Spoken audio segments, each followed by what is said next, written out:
Prologue: Unearthing the Past. The crowded streets of Carlios, a bustling city at the edge of the southern continent, were far removed from the icy tundras of the past.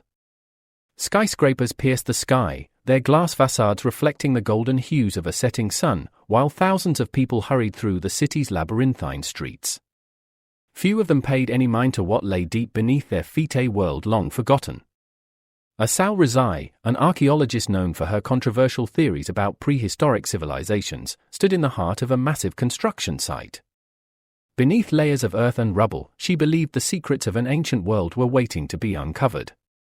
While the world above had changed, shifting with the rise and fall of new empires, she was convinced that what lay beneath the surface had remained untouched for thousands of years. The excavation had started innocently enough, a new subway system, meant to connect the outer edges of Carlios to its urban core. But as the construction crew dug deeper, they had unearthed something far older than the city itself: strange structures that defied explanation, massive stone blocks arranged in patterns too precise to be natural. "We're getting close," Assal murmured, her voice barely audible over the sound of machinery. She knelt beside one of the newly uncovered walls, brushing away the soil with careful hands. The stone beneath was smooth, carved with intricate designs that no known civilization had ever produced. The air was thick with the scent of earth and mystery, as Assal's scanner hummed to life. She had spent her career chasing rumors and fragments of forgotten worlds, but this was different. The patterns on the stone were unmistakable. It was Alathian, just as she had suspected. But how could a civilization so advanced, so powerful, have been lost beneath the ground for tens of thousands of years? "We've found something," she whispered, more to herself than to her team. Something that was never meant to be forgotten. As the ground trembled beneath their feet, the past began to awaken. In Ethera, people did not age as we understand it. The Alathians had long since unlocked the secrets of genetic manipulation, extending their lifespans to centuries. Disease was a thing of the past, eradicated through their mastery of cellular regeneration and nanotechnology. Yet despite their near immortality, they did not live in isolation from nature. Gardens of extraordinary beauty were woven into the very fabric of their cities, where trees and plants hummed with energy, their growth accelerated by careful manipulation of the Earth's electromagnetic fields. Despite their technological prowess, the Alathians revered the universe's natural order. They believed that every technological advancement must serve the purpose of maintaining balance, and thus, they shunned any innovation that threatened the delicate harmony between themselves and the planet. Their energy fields were designed to leave no scar upon the Earth, their cities suspended so as not to burden the ground.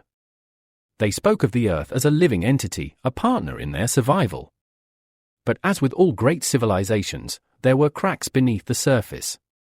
Not all of Alathia's people agreed on the future of their society.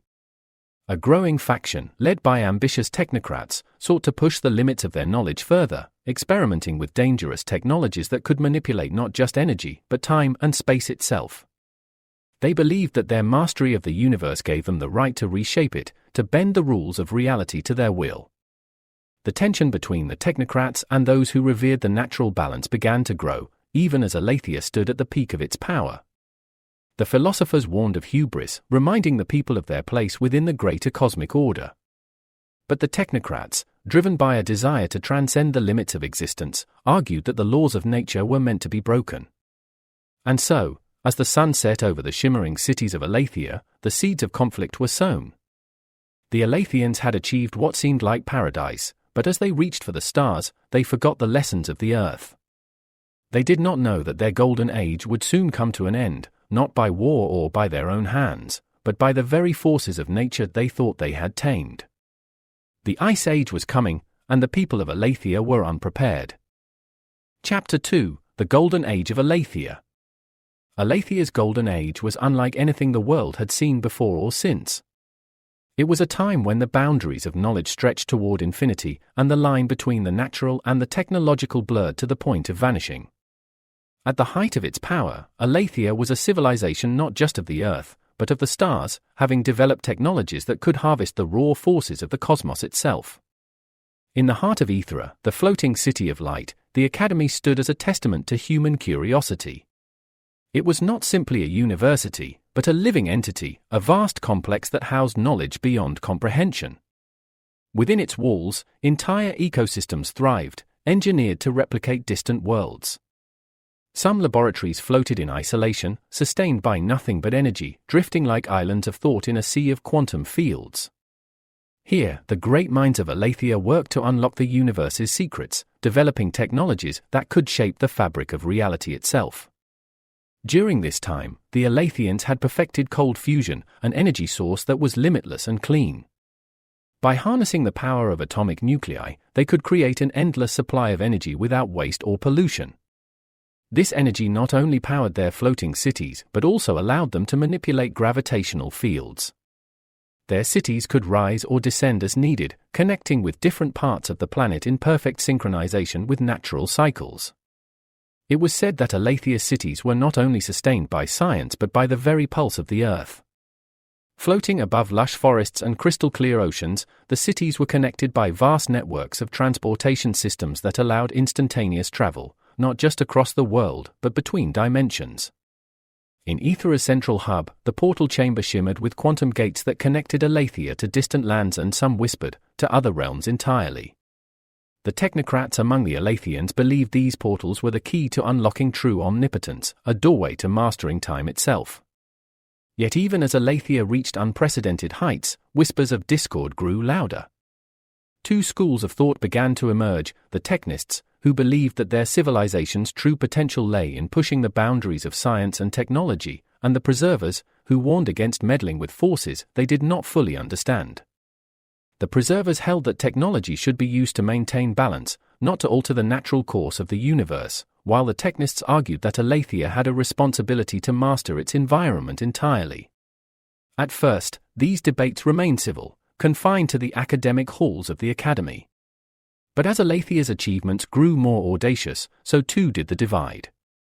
The technists developed more radical technologies, pushing the limits of genetic manipulation. They extended lifespans even further, manipulating DNA in ways that defied the laws of biology. Entire species of plants and animals were engineered to serve specific roles within the cities, creating ecosystems that were part natural, part technological. The crowning achievement of the technists came in the form of quantum beacons, devices that could manipulate time at the atomic level, creating small pockets of temporal distortion. With these beacons, the technists believed they could control time itself, slowing or speeding it up within localized areas. The applications of this were endless, from halting decay to reversing the effects of disease.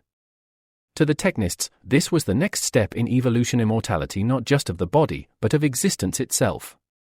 The preservers, however, grew increasingly concerned.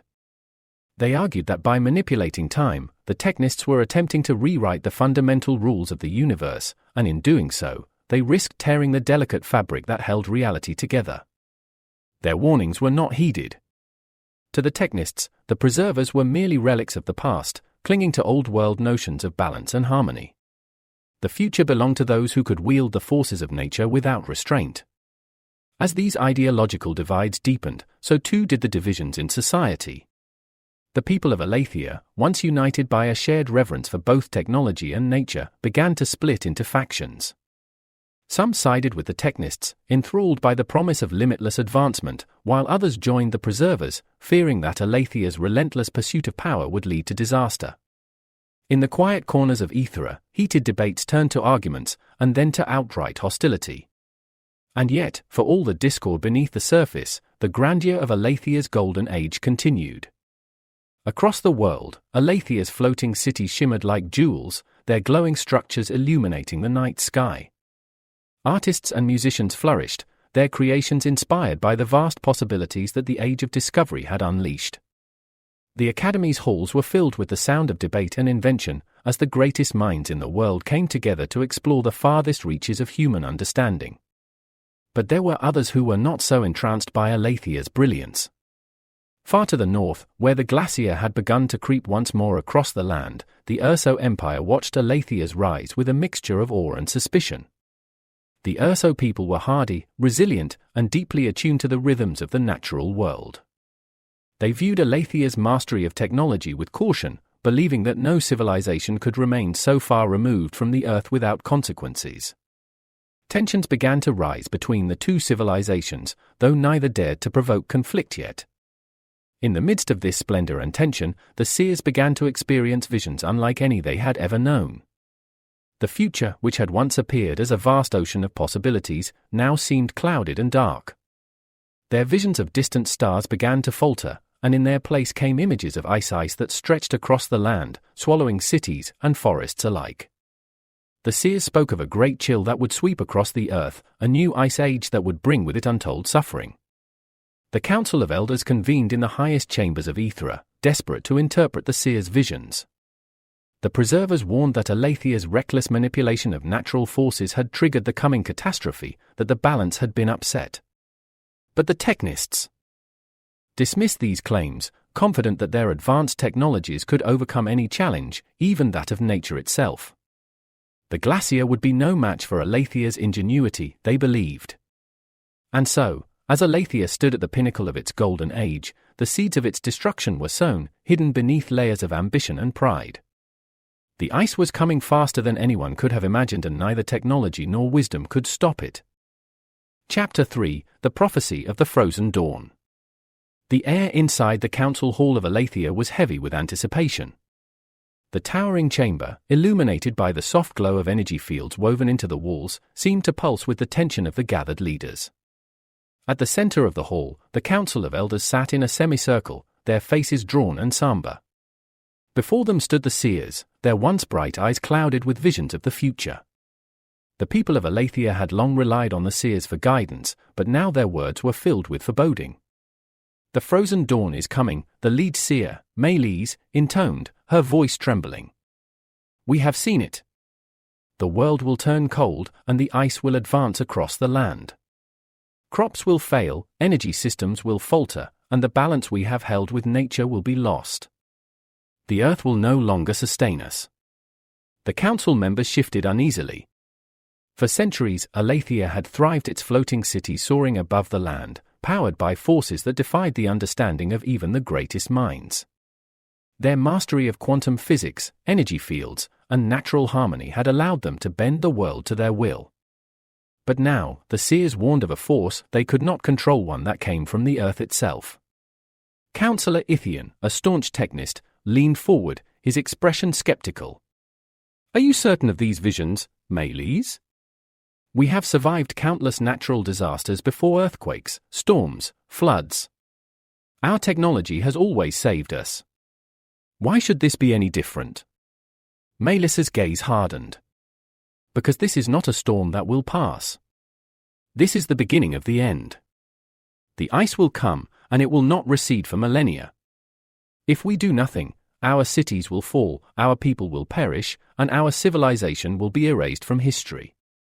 The glacier will grind our achievements into dust, and in 25,000 years, no one will remember we ever existed."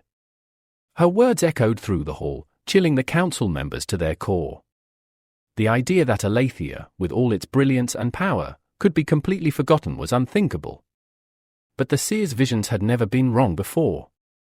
Councillor Lyra, a respected preserver, spoke next, her voice measured but concerned. "We have long believed that our harmony with nature would protect us, that our reverence for the earth would shield us from disaster. But perhaps we have grown arrogant. We must listen to the seers and prepare." Ithian scoffed, shaking his head. "Prepare? How do you propose we prepare for an ice age, Lyra? Abandon our cities? Retreat into the mountains and live as primitives? That's not the way forward." Lyra held his gaze, unflinching. "No, Ithian. But neither is ignoring the truth. We must find a way to protect ourselves without destroying what we have built. If we continue down this path, pushing the Earth's limits, bending it to our will, the glacier will not just bury our cities. They will erase us entirely." A murmur spread through the hall as the weight of Lyra's words settled over the council. The room grew colder, as though the icy future Melis had described was already creeping into their present. Melis stepped forward again. "Our cities are marvels, yes. But they are vulnerable. The ice will come slowly at first, creeping across the land. As it does, it will destabilize our foundations, our energy systems will begin to fail. The Earth's tremors will shake even the floating cities, and as the glacier advance, they will crush everything in their path. Over thousands of years, erosion, floods, and the sheer weight of time will destroy all we have built. Councillor Thalos, a middle ground figure between the Technists and the Preservers, looked pained. But surely some record of us will survive? Even if the ice destroys our cities, our knowledge, our archives, they will endure, won't they? Melis shook her head, her expression grave. No. The Earth is patient, Thalos. It grinds everything down in time. Stone, metal, energy, all of it will be reduced to dust beneath the glacier. And when the ice recedes, floods will wash away whatever remains. In 25,000 years, there will be no trace of Alathia. The civilizations that come after us will never know we existed. The council fell silent, each member lost in their thoughts. The weight of the seer's warning was impossible to ignore. If Alathia fell, it would not be in a grand cataclysm, but in the slow, relentless advance of nature and extinction that would leave no monument, no legacy. After what felt like an eternity, Councillor Ithian broke the silence. I refuse to accept that. We are Alathia. We have bent the forces of the universe to our will. We will find a way to stop this. And what if we can't? Lyra asked softly. What if this is nature's way of reminding us that we are not invincible? Melis's voice cut through the debate like a knife. If you do not act now, it will be too late. The ice is coming, whether you believe it or not. And when it does, your cities will fall silent. The Earth will bury you, and the universe will forget you. The Council's debate. For days after the seer's warning, the Council debated their options. Some, like Ithian, argued that their technology could stop the glacier, that they could find a way to reverse the natural forces at play. Others, like Lyra, believed that the only way to survive was to heed the seer's warnings and find a way to live in harmony with the coming ice. The divide between the Technists and Preservers grew more pronounced with each passing day. The Technists pushed for bold action geoengineering projects, energy field manipulation, and even quantum experiments that they hoped would slow or stop the ice. The Preservers, on the other hand, urged caution, believing that such attempts would only further disrupt the balance of nature and hasten their destruction.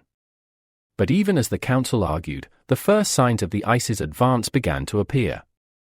In the northernmost cities, temperatures dropped, crops began to wither, and strange tremors shook the ground.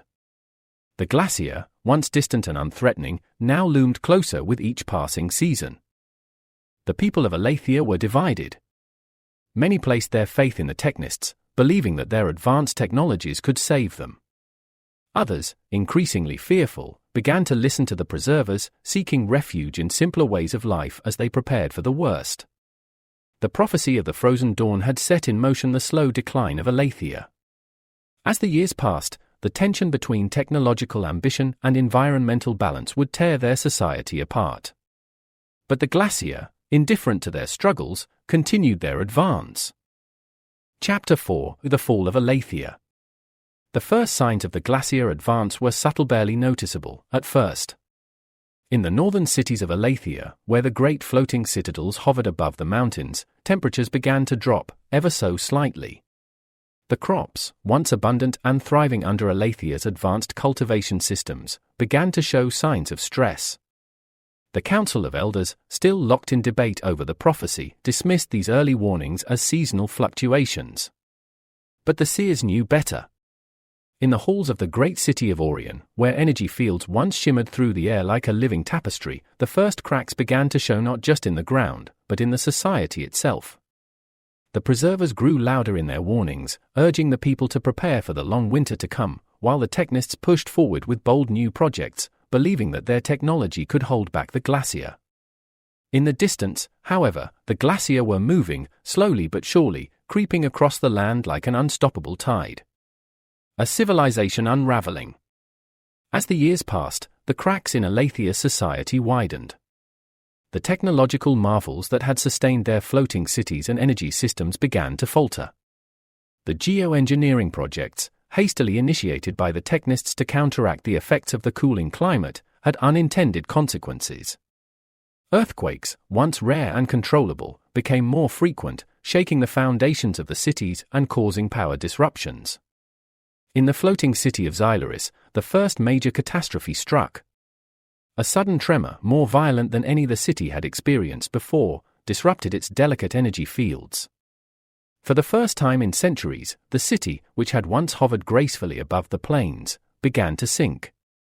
The people of Xylaris fled in terror as the massive structures crumbled to the ground, the once proud towers swallowed by the earth. The fall of Xylaris sent shockwaves through Alathia. For the preservers, it was proof that the technists' attempts to manipulate the forces of nature were failing, and that the prophecies were coming true. But the technists, desperate to maintain control, insisted that the disaster was an anomaly, an error in the energy systems, not a sign of the ice's advance. Council meetings became battlegrounds of ideology. Lyra and the preservers called for the abandonment of the floating cities, urging the people to seek refuge in the mountains or deep underground, where they could wait out the coming ice. Ithian and the technists, however, pushed forward with increasingly dangerous experiments using quantum devices to alter gravitational fields, attempting to stabilize the cities and halt the glacier. But the glacier were indifferent to their struggle. The ice crept southward, swallowing the land. Entire regions were lost, buried beneath the advancing tide. The energy grids that once powered Alathia's cities flickered and failed as the Earth's magnetic field shifted, destabilizing their quantum infrastructure. Crops withered under the cold, and the once glowing fields of light that had sustained the people dimmed and died. A slow descent into chaos. As more cities fell, the people of Alathia began to flee. Some heeded the warnings of the preservers and retreated to the mountain shelters, where ancient vaults had been prepared for such a catastrophe.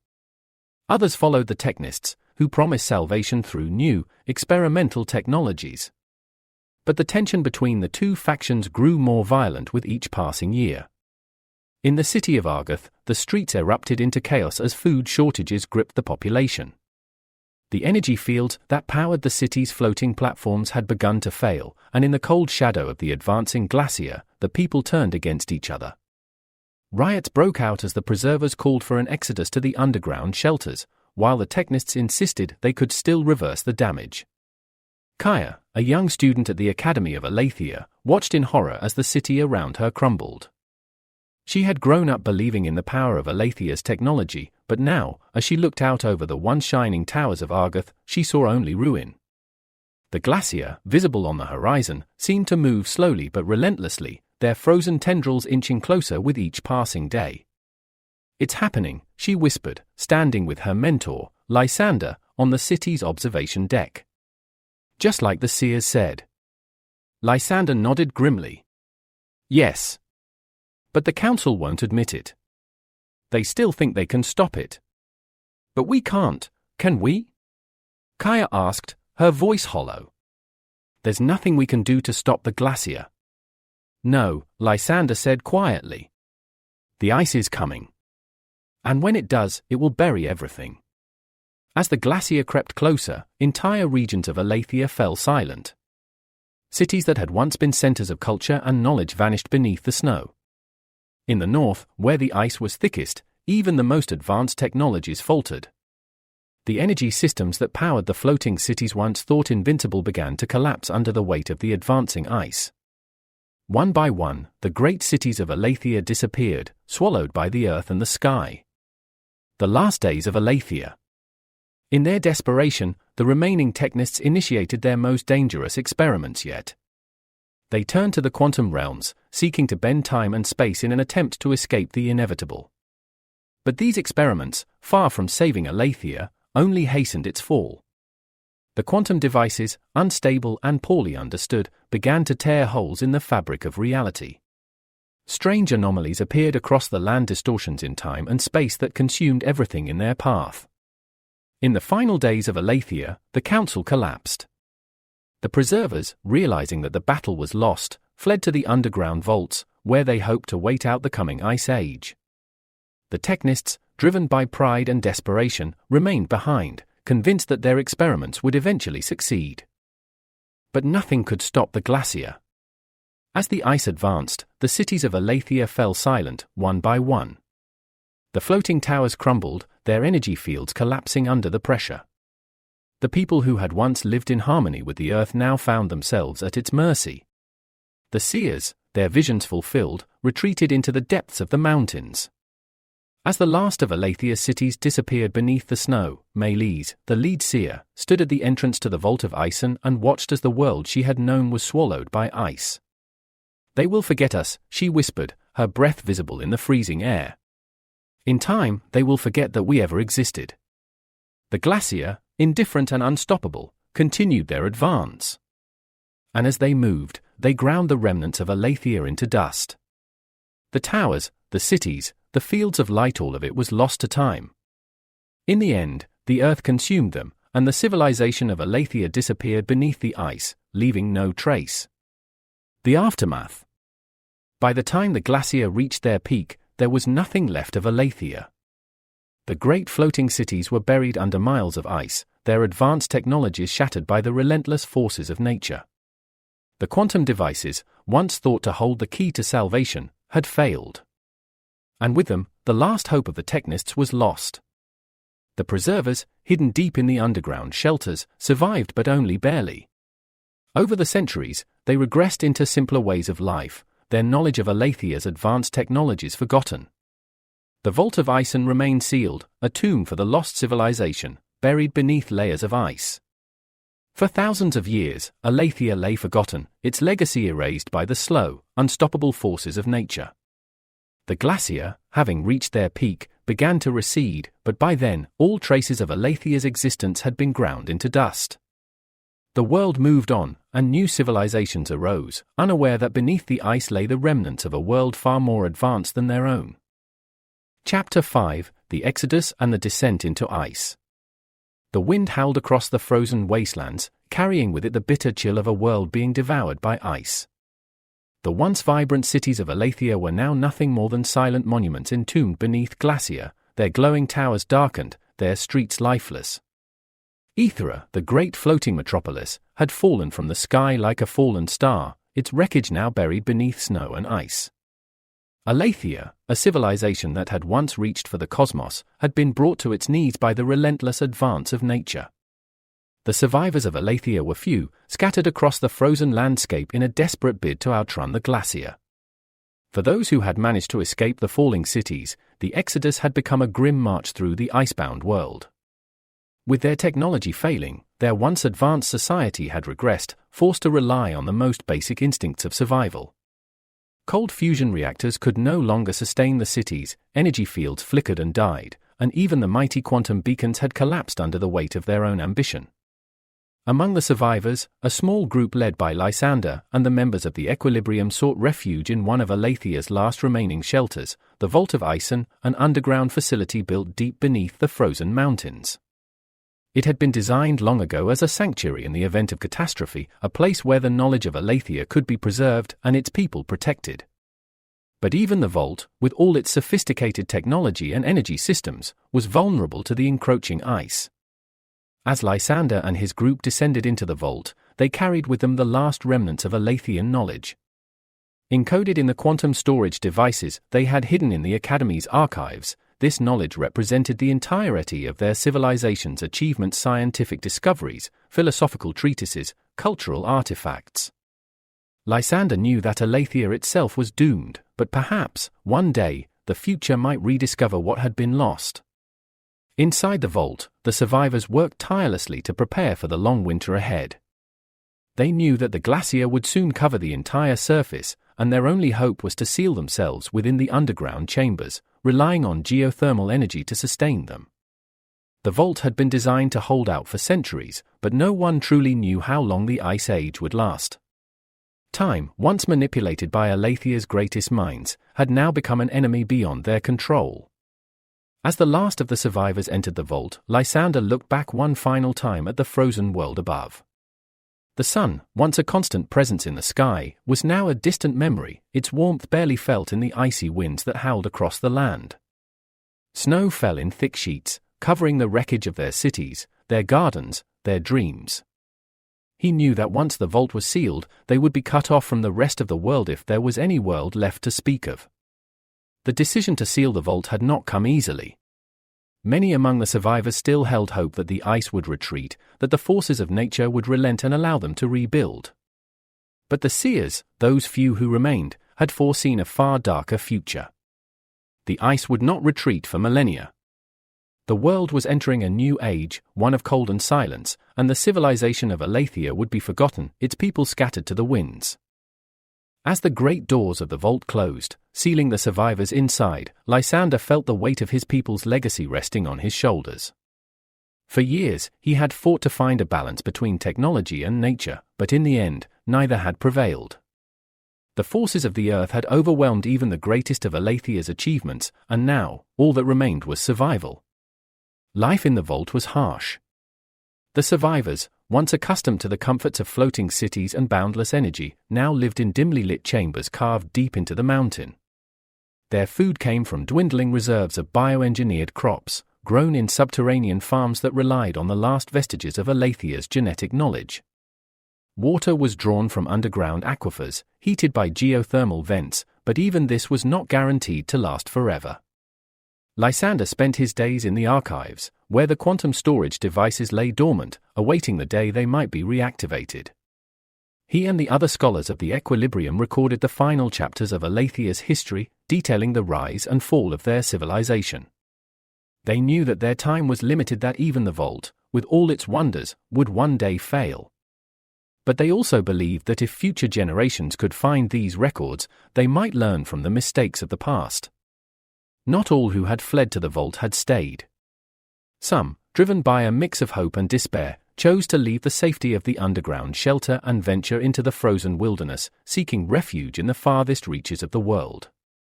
These exiles, hardened by the cold and stripped of their once great knowledge, would become the ancestors of the scattered human tribes that would one day populate the Earth's frozen regions.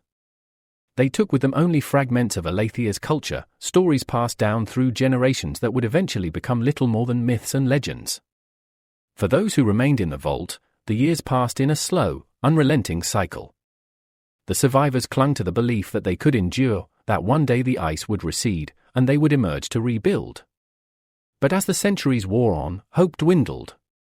The vault systems began to break down, and despite their best efforts to repair them, the survivors knew that their time was running out. Lysander, now an old man, spent his final days in the archives, his fingers tracing the patterns of the quantum devices that contained the legacy of his people. He wondered if anyone would ever find them, if Alathia's knowledge would ever again see the light of day. His mind wandered back to the debates that had torn his civilization apart, the technists, with their blind faith in technology, and the preservers, with their warnings of hubris. In the end, neither side had been right. The balance they had sought had been elusive, and the ice had claimed them all. On the day Lysander passed, the vault was quiet. The few survivors left in the underground chambers gathered to mourn, but there was little left to say. They knew that they, too, would soon be gone, leaving behind only the silent archives and the frozen world above. The ice continued to spread, covering the earth in its unyielding grip. Above the vault, glacier rose like mountains, hiding all traces of the once great civilization of Alathia. The cities, the gardens, the art and culture all had been consumed by the frozen dawn. Yet, beneath the ice, deep within the vault of Ison, the legacy of Alathia waited. Encoded in the quantum devices were the dreams and knowledge of a people who had once touched the stars. And though they were now forgotten, their story was not yet over. One day, perhaps, far in the future, when the ice had melted and the earth had warmed once more, someone would find the vault. Someone would discover the truth of Alathia. And the world would remember. Chapter 6, Beneath the Ice. The glacier moved slowly, but their advance was inevitable. As the frozen tendrils of the Ice Age spread across the land, the great cities of Alathia, once shining beacons of human achievement, were consumed. One by one, the floating citadels fell, their energy fields flickering and failing under the relentless pressure of the ice. What had once been vibrant centers of knowledge and innovation became ghostly ruins, entombed beneath layers of snow and ice. But not all of Alathia was lost above ground. In their final, desperate days, a handful of survivors fled to the underground vaults, built deep beneath the earth as a last refuge against the coming cold. These vaults, hidden beneath the ice, had been constructed long ago by the preservers, those who had foreseen the collapse and prepared for a world where technology alone could not protect them. The Vault of Ison was one such refuge, buried deep beneath the glacier, its entrance sealed off from the world above. Inside, the survivors of Alathia, scholars, engineers, philosophers, and their families huddled together, waiting for the end of the Ice Age, if it ever came. But the vault, though technologically advanced, was not meant to sustain a population for centuries. The people who took refuge there knew that their survival would come at a cost. The air inside the vault was cold and dry, the hum of ancient energy systems barely audible. For the first few years, the survivors maintained some semblance of their old lives. The holographic libraries were still intact, and the quantum devices stored within the vault continued to function, albeit at reduced capacity. But as the years wore on, life in the vault grew increasingly difficult. Supplies began to dwindle. The nutrient synthesis systems, designed to last only a decade, began to malfunction. Food became scarce, and the once proud scholars and engineers were forced to adapt to a far more primitive existence. The great minds of Alathia, once dedicated to unraveling the mysteries of the universe, now struggled to ensure the survival of their families. Kaya, standing within the depths of the vault in the present day, could almost feel the weight of the centuries that had passed since the survivors of Alathia had sealed themselves inside. The walls, slick with ice, glowed faintly with residual energy from the quantum devices that had once powered the vault. "This is all that's left," she said quietly, her breath visible in the freezing air. Aaron, one of the lead scholars on the expedition, nodded as he examined the ancient technology that surrounded them. They thought they could survive down here, outlast the Ice Age. But they were wrong. The glacier would have crushed everything above ground, and over the centuries, even the vault began to fail. As the scholars explored the vast chambers of the Vault of Ison, they uncovered fragments of the lives the survivors had lived. Ancient documents, now brittle with age, recorded the slow decline of those who had once thrived in Alathia. The survivors had struggled to preserve their knowledge, but as the years passed, their society had regressed. The once great engineers and scientists found themselves reduced to hunters and gatherers, foraging for food in the frigid, hostile environment outside the vault. The quantum archives, still functional after all these millennia, revealed the growing desperation of the Alathian survivors. Holographic records showed their debates, their attempts to maintain their culture and technology, and finally, their slow descent into obscurity. They knew they were running out of time, Kaya remarked as she watched a holographic projection of an Alathian council meeting, where the last of the engineers discussed the growing failures in their energy systems.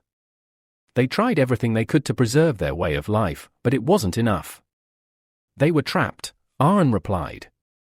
The glacier destroyed everything above ground, and down here, their technology could only last for so long. Even the best of their systems were no match for the slow grind of time. The struggles of the survivors. In the years that followed their descent into the vault, the survivors of Alathia faced increasing hardships. The food supplies, carefully rationed, grew thinner each year. The nutrient synthesis systems, which had once provided sustenance for the population, began to fail. The energy grids, designed to power the vault for centuries, flickered and grew dimmer as the quantum devices degraded over time. "We were meant to preserve knowledge, not just survive," one of the surviving Alathian leaders had said in a recovered recording. "But what good is knowledge if there's no one left to carry it forward?" The survivors struggled to hold on to their culture, their history, and their technology became increasingly desperate. They trained their children to understand the quantum devices and the intricacies of the energy systems, hoping to pass on their knowledge, but the technology was too advanced, and the vault systems began to break down faster than they could repair them. By the time the glacier had reached their peak, the survivors had lost much of what had once made Alathia great. The quantum devices still hummed faintly in the depths of the vault, but the people who had once wielded them with skill and mastery were gone. The final generations of Alathia survivors had forgotten much of the knowledge of their ancestors, regressing to simpler ways of life as the vault itself became more of a tomb than a refuge. Kaya and Aaron walked through the dimly lit halls, where the voices of the past seemed to echo through the cold, empty spaces. The scholars had uncovered records of the survivors' final years marked by hunger, cold, and the slow unraveling of everything they had once known. They knew they were doomed, Aaron said softly, reading from one of the recovered documents. The last entries here are from a century after the vault was sealed. By then, they had forgotten how to use the technology they were trying to preserve. Kaya's gaze drifted to one of the ancient quantum devices, still faintly glowing with the remnants of its once great power. It makes you wonder, she said, how much of history has been erased like this? How many other civilizations have been lost to time, their knowledge ground into dust by the earth? Rediscovering the vault secrets. Despite the decay of the vault systems, the quantum devices that had been stored deep within the chambers had somehow survived. These devices, designed to last for millennia, contained the final records of Alathia, records of their technological achievements, their culture, and their desperate attempts to survive in the face of extinction. Kaya and the scholars worked tirelessly to extract the data from the quantum devices, slowly piecing together the story of Alathia's last days. As they uncovered more of the records, they realized that the survivors of the vault had tried, in their final years, to preserve as much knowledge as they could, even as they knew they were doomed. The holographic archives revealed the final council meetings, where the last of Alathia's leaders debated whether they should attempt to venture back to the surface. The glacier had consumed the land, but as the Ice Age neared its end, some believed there might be a chance to reclaim the Earth. It was too late, Kaya said, watching one of the final holograms. By the time the glacier began to recede, they had lost too much. Their knowledge, their technology, it was all gone. The scholars continued their work, extracting every fragment of data they could from the quantum devices. But even as they uncovered more of Alathia's history, they couldn't help but feel a sense of loss. The vast majority of the civilization had been destroyed, erased by the relentless forces of nature. What little remained was a faint echo of a once great world, now buried beneath the ice. As they prepared to leave the vault, Aaron looked back at the ancient technology that had sustained Alathia survivors for so long. "We'll never know the full story," he said. "Most of their history is lost to time. What we found here, this is just a glimpse of what was." Kaya nodded, her expression somber. "But it's enough to remind us that even the greatest civilizations can be erased. Nature always finds a way to reclaim what we build." Chapter 7: The Forgotten World. The return journey from the frozen north had been arduous, but Kaya and her fellow explorers carried with them a secret that would soon shake the very foundations of their world. The strange, glowing devices they had unearthed in the Vault of Ison were unlike anything their people had ever seen. While they could not yet unlock all the knowledge contained within, they instinctively knew that these artifacts held immense power. Kaya's homeland, the Krevian Republic, was one of the fledgling civilizations that had emerged after the Ice Age began to wane.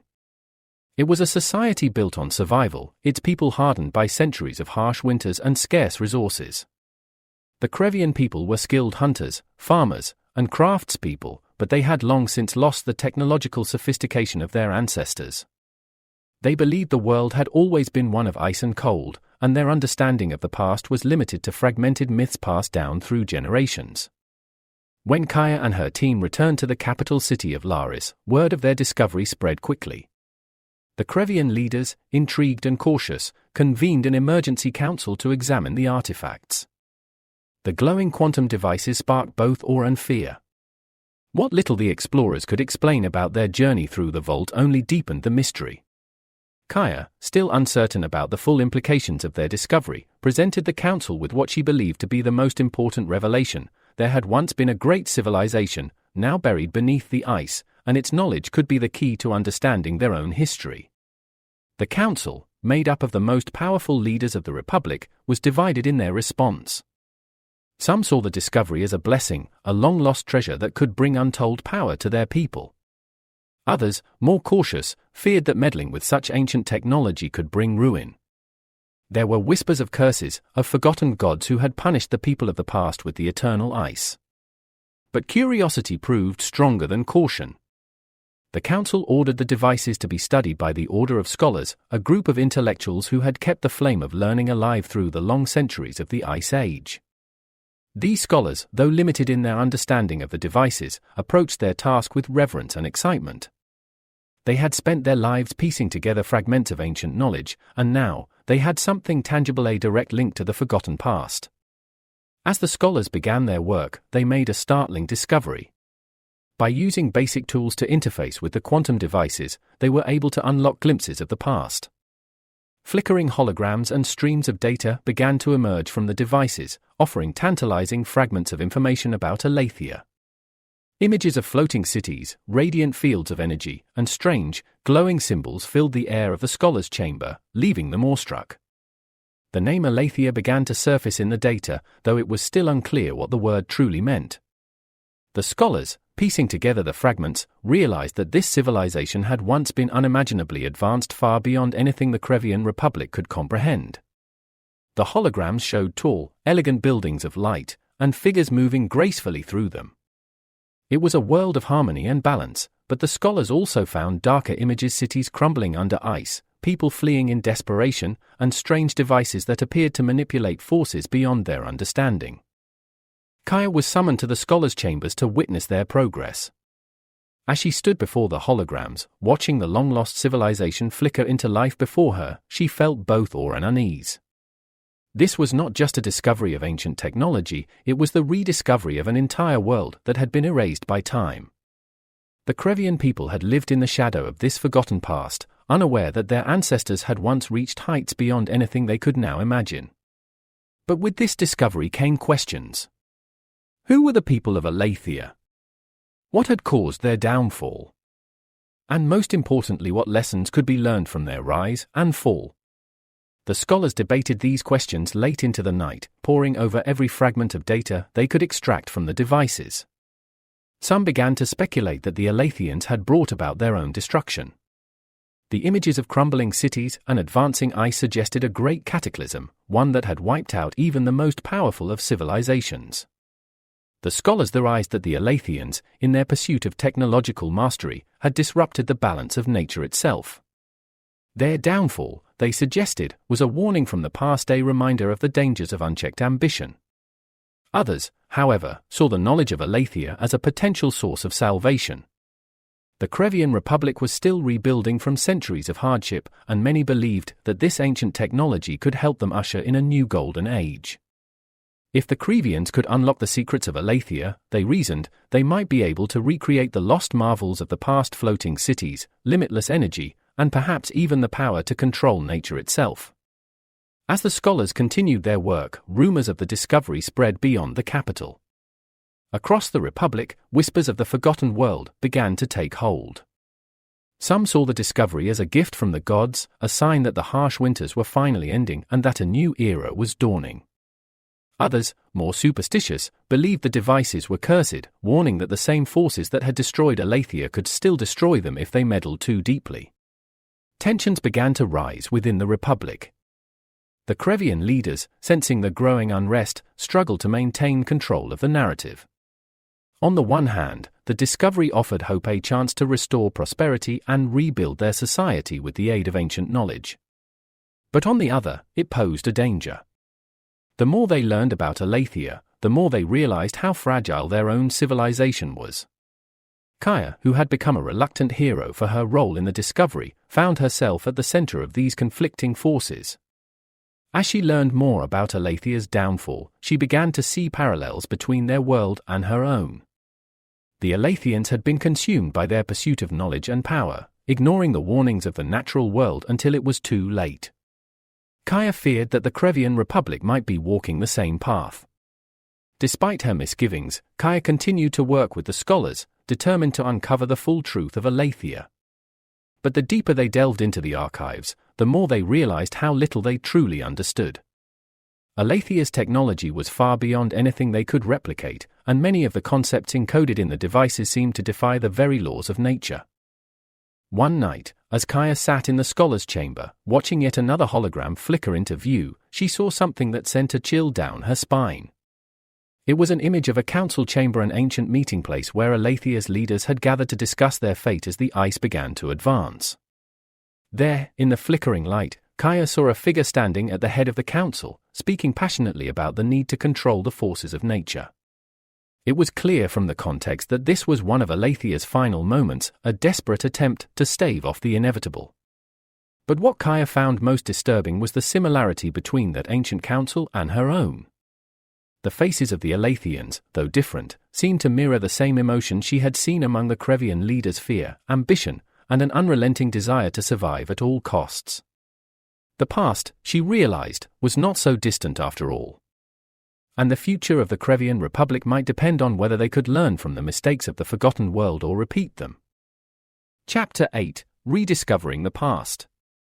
The legend of Alathia had persisted through whispers and half-forgotten myths, but in recent years, the rediscovery of artifacts beneath the city of Carlios brought a new wave of intrigue. For centuries, scholars debated whether advanced civilizations had risen and fallen before the known historical record began.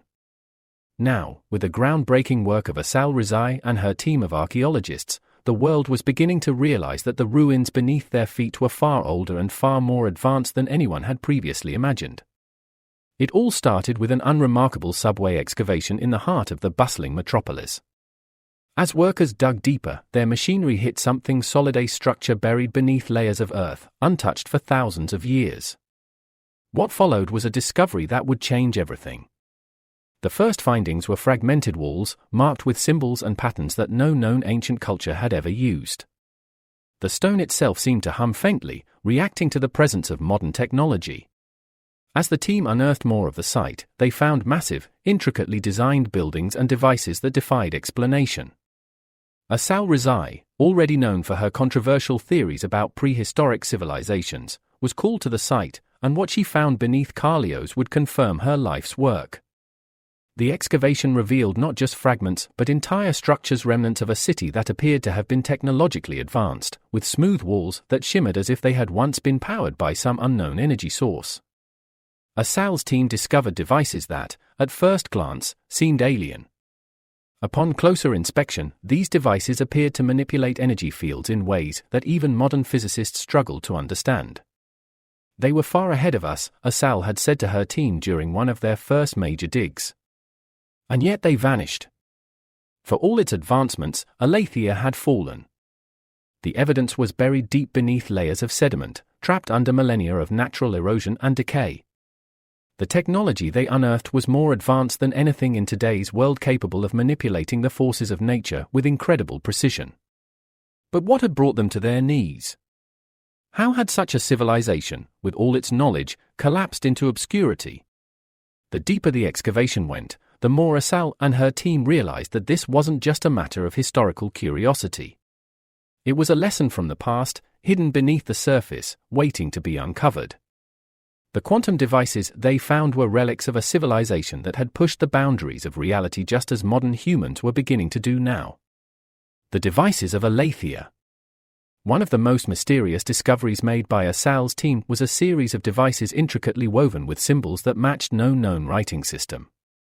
These devices seemed to have once drawn energy from the environment itself, harnessing forces that current scientists could only theorize about. The smooth surfaces of the machines held faint markings, inscriptions that might have held the key to how Alathia had mastered such power. Assal often stood alone in the chambers where the devices had been found, imagining the civilization that had once thrived here. She could almost hear the whispers of the past, as if the very air around the artifacts buzzed with memories. "We're standing in a tomb of brilliance," she whispered to herself one evening, gazing at the intricate symbols carved into a device that had long since ceased functioning. How did they lose control? Her question echoed through the chamber, unanswered. Yet the clues were there, buried beneath the same earth that had kept their technological marvels hidden for so long. As Assal ran her hands along the smooth surface of one particularly large machine, her mind was drawn back to the visions she had read about, visions of the final days of Alathia, when the glacier began to advance, and the people of Alathia faced the looming disaster they had long ignored. Bridging the past and present. The discoveries under Carlios were not just about unearthing ancient technologies, they were about confronting the parallels between the ancient world and the present day. Modern society, with its relentless pursuit of progress, stood on the edge of a similar precipice. Just as Alathia had once pushed the boundaries of nature, humanity today was exploring new frontiers in quantum physics, artificial intelligence, and geoengineering. The lessons of Alathia were clear: unchecked ambition could lead to unforeseen consequences. As Assal's team continued to study the artifacts, they found increasing evidence that the Alathians had foreseen their own downfall. The symbols etched into the walls of the ruins suggested a people torn between their mastery of technology and their connection to the natural world. For all their advancements, they had underestimated the power of the earth and sky, the forces that no civilization could ever truly control. One day, as the team carefully excavated deeper, they uncovered a sealed chamber. Inside was an ancient tablet, perfectly preserved, depicting the fall of the floating cities. The images showed the people of Alathia scrambling to protect their knowledge, sealing their most powerful devices underground in hopes that one day, they might be found and understood. Assal stared at the images on the tablet, feeling a chill run down her spine. The Alathians had known their time was running out. They had seen the advance of the ice, the crumbling of their cities, and yet, in their final moments, they had focused not on saving themselves, but on preserving their knowledge for those who would come after them. "This is their message," Assal said softly to her team. "This is what they wanted us to find." The realization settled over the group like a heavy weight. The Alathians had left behind not just their technology, but their warning, a warning that modern society was now tasked with deciphering and, hopefully, heeding. The legacy of Alathia. The devices, the ruins, the intricate energy systems, all of it pointed to a civilization that had understood the delicate balance between power and responsibility. But even with all their knowledge, the Alathians had succumbed to the forces of nature. They had failed to respect the limits of their own progress, and the result had been the collapse of their world. As the excavation in Carlios continued, more discoveries were made, evidence of cultural exchange with other ancient civilizations, artifacts that hinted at the possibility of a greater global network that had been lost to time. The deeper Assal's team dug, the more they realized that Alathia had been a hub of knowledge, connecting distant peoples and ideas. But what had truly brought them down was not war or conquest, it was the slow, inexorable force of the natural world. As Assal stood at the edge of the latest dig site, watching as the final layers of earth were pulled back to reveal what looked like a central energy hub of the ancient city, she knew they were on the verge of something monumental. They weren't just uncovering the past, they were awakening it. The past was coming back to life, and with it, the lessons Alathia had tried to leave behind. Chapter 9: The Awakening of Memory. The cold hum of the ancient device filled the laboratory, a low, vibrating tone that seemed to pulse with life. It had been centuries, perhaps millennia, since the quantum mechanisms of Alathia had last stirred, and now, in the present, scientists and archaeologists alike gathered around the artifact, holding their breath as it powered up. The room was silent, save for the faint hum and the quiet whir of modern machines monitoring the event. Assal Rizai watched intently from the observation platform, her mind racing with the possibilities of what was about to unfold. She had dedicated her life to proving that a forgotten civilization had once thrived on Earth, but even she could not have imagined the magnitude of the discoveries her team had made. The ruins they had unearthed beneath Carlios held the keys to a lost world, a world where quantum devices had harnessed energy in ways that modern science was only beginning to their eyes. And now, they were about to awaken that world once more. The device, carved with intricate symbols that had yet to be fully deciphered, glowed faintly as it reactivated. The technology was beyond anything the world had seen in over 25,000 years, buried beneath the earth and forgotten. Yet, in that moment, it was as if the ancient world of Alathia was reaching out to the present, inviting the modern world to understand what had once been. The scientists gathered around their equipment, taking readings, murmuring in awe as the machine's energy field began to stabilize. The air in the room felt electric, charged with something otherworldly, as if time itself had been folded and the ancient and modern worlds were colliding. Visions of the past. Suddenly, the device pulsed with a bright, piercing light, and in an instant, the room filled with projections, images of Alathia, vibrant and alive, its people going about their daily lives in the great floating cities. Assal's breath caught in her throat as she saw the Alathians for the first time, not as stone-carved figures or archaeological fragments, but as living, breathing people. The floating city of Orion hovered in the distance, its gleaming towers bathed in golden light, sustained by the same energy systems that had kept it aloft for centuries. People walked the streets below, dressed in robes that shimmered with the same energy that powered their cities. The seers, their eyes glowing faintly with the visions they channeled, moved among the people, guiding them through the cycles of the cosmos. It was breathtaking, awe-inspiring, and overwhelming all at once. But just as quickly as the vision had appeared, the scene began to shift. The once bright sky darkened, and the towers of Orion seemed to waver as the energy fields faltered. The people of Alathia looked up, fear and confusion written on their faces, as the first tremors shook the ground. The glacier were coming. As the temperature plummeted and the once stable floating cities began to lose their balance, chaos erupted. The device's projection showed the Council of Elders, desperate and huddled in their chambers, arguing over what to do. Some believed that their technology could save them, that their mastery of quantum energy would allow them to hold back the advance of the ice. Others, especially the seers, warned that nature could not be controlled. They had seen the end in their visions, and they knew that Alathia's time was running out. The room fell silent as the projection shifted again, showing the final moments of Alathia. Towers collapsed into the sea, their energy fields failing as the weight of the ice grew too great. The people fled in all directions, some to the underground shelters, others toward the wilderness, hoping to escape the wrath of the earth. But there was no escape. The glacier moved inexorably forward, consuming everything in their path. As the vision faded, Assal felt a deep sense of sorrow wash over her. The fall of Alathia had been inevitable, not because of their lack of technology, but because of their belief that they could control the very forces that governed the earth.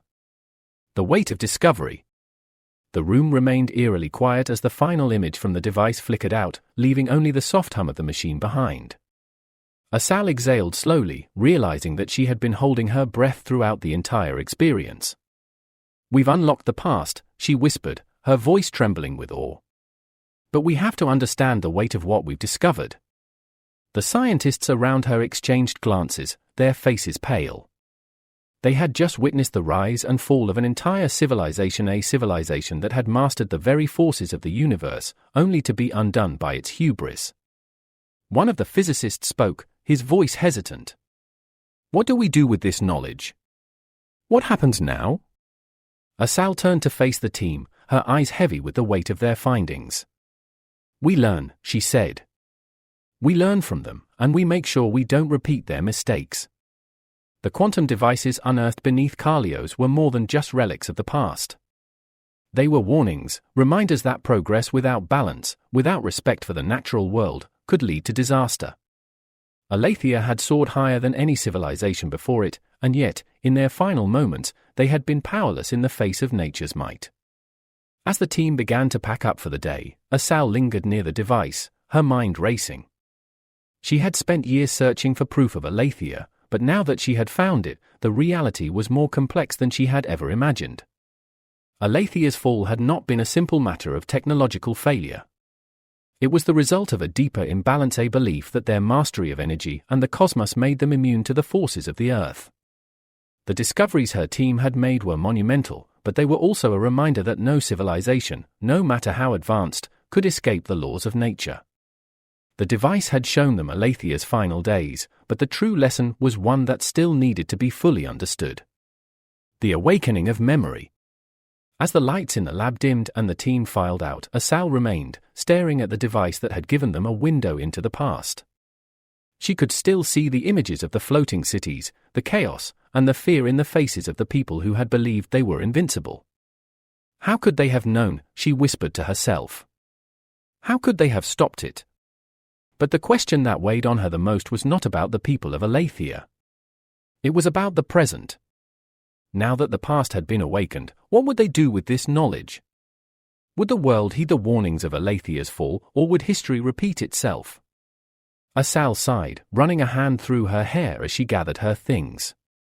The past had been unlocked, but the future was still unwritten. And in that uncertainty, she knew that humanity faced the same questions, the same choices, as the Alathians had. The awakening of memory was just the beginning. Chapter 10. Exploration of New Frontiers. The sky above Laris flickered with unnatural light, strange patterns rippling across the heavens like the surface of a disturbed pond. The city, once the bustling heart of the Crevian Republic, had been transformed overnight into a landscape of uncertainty.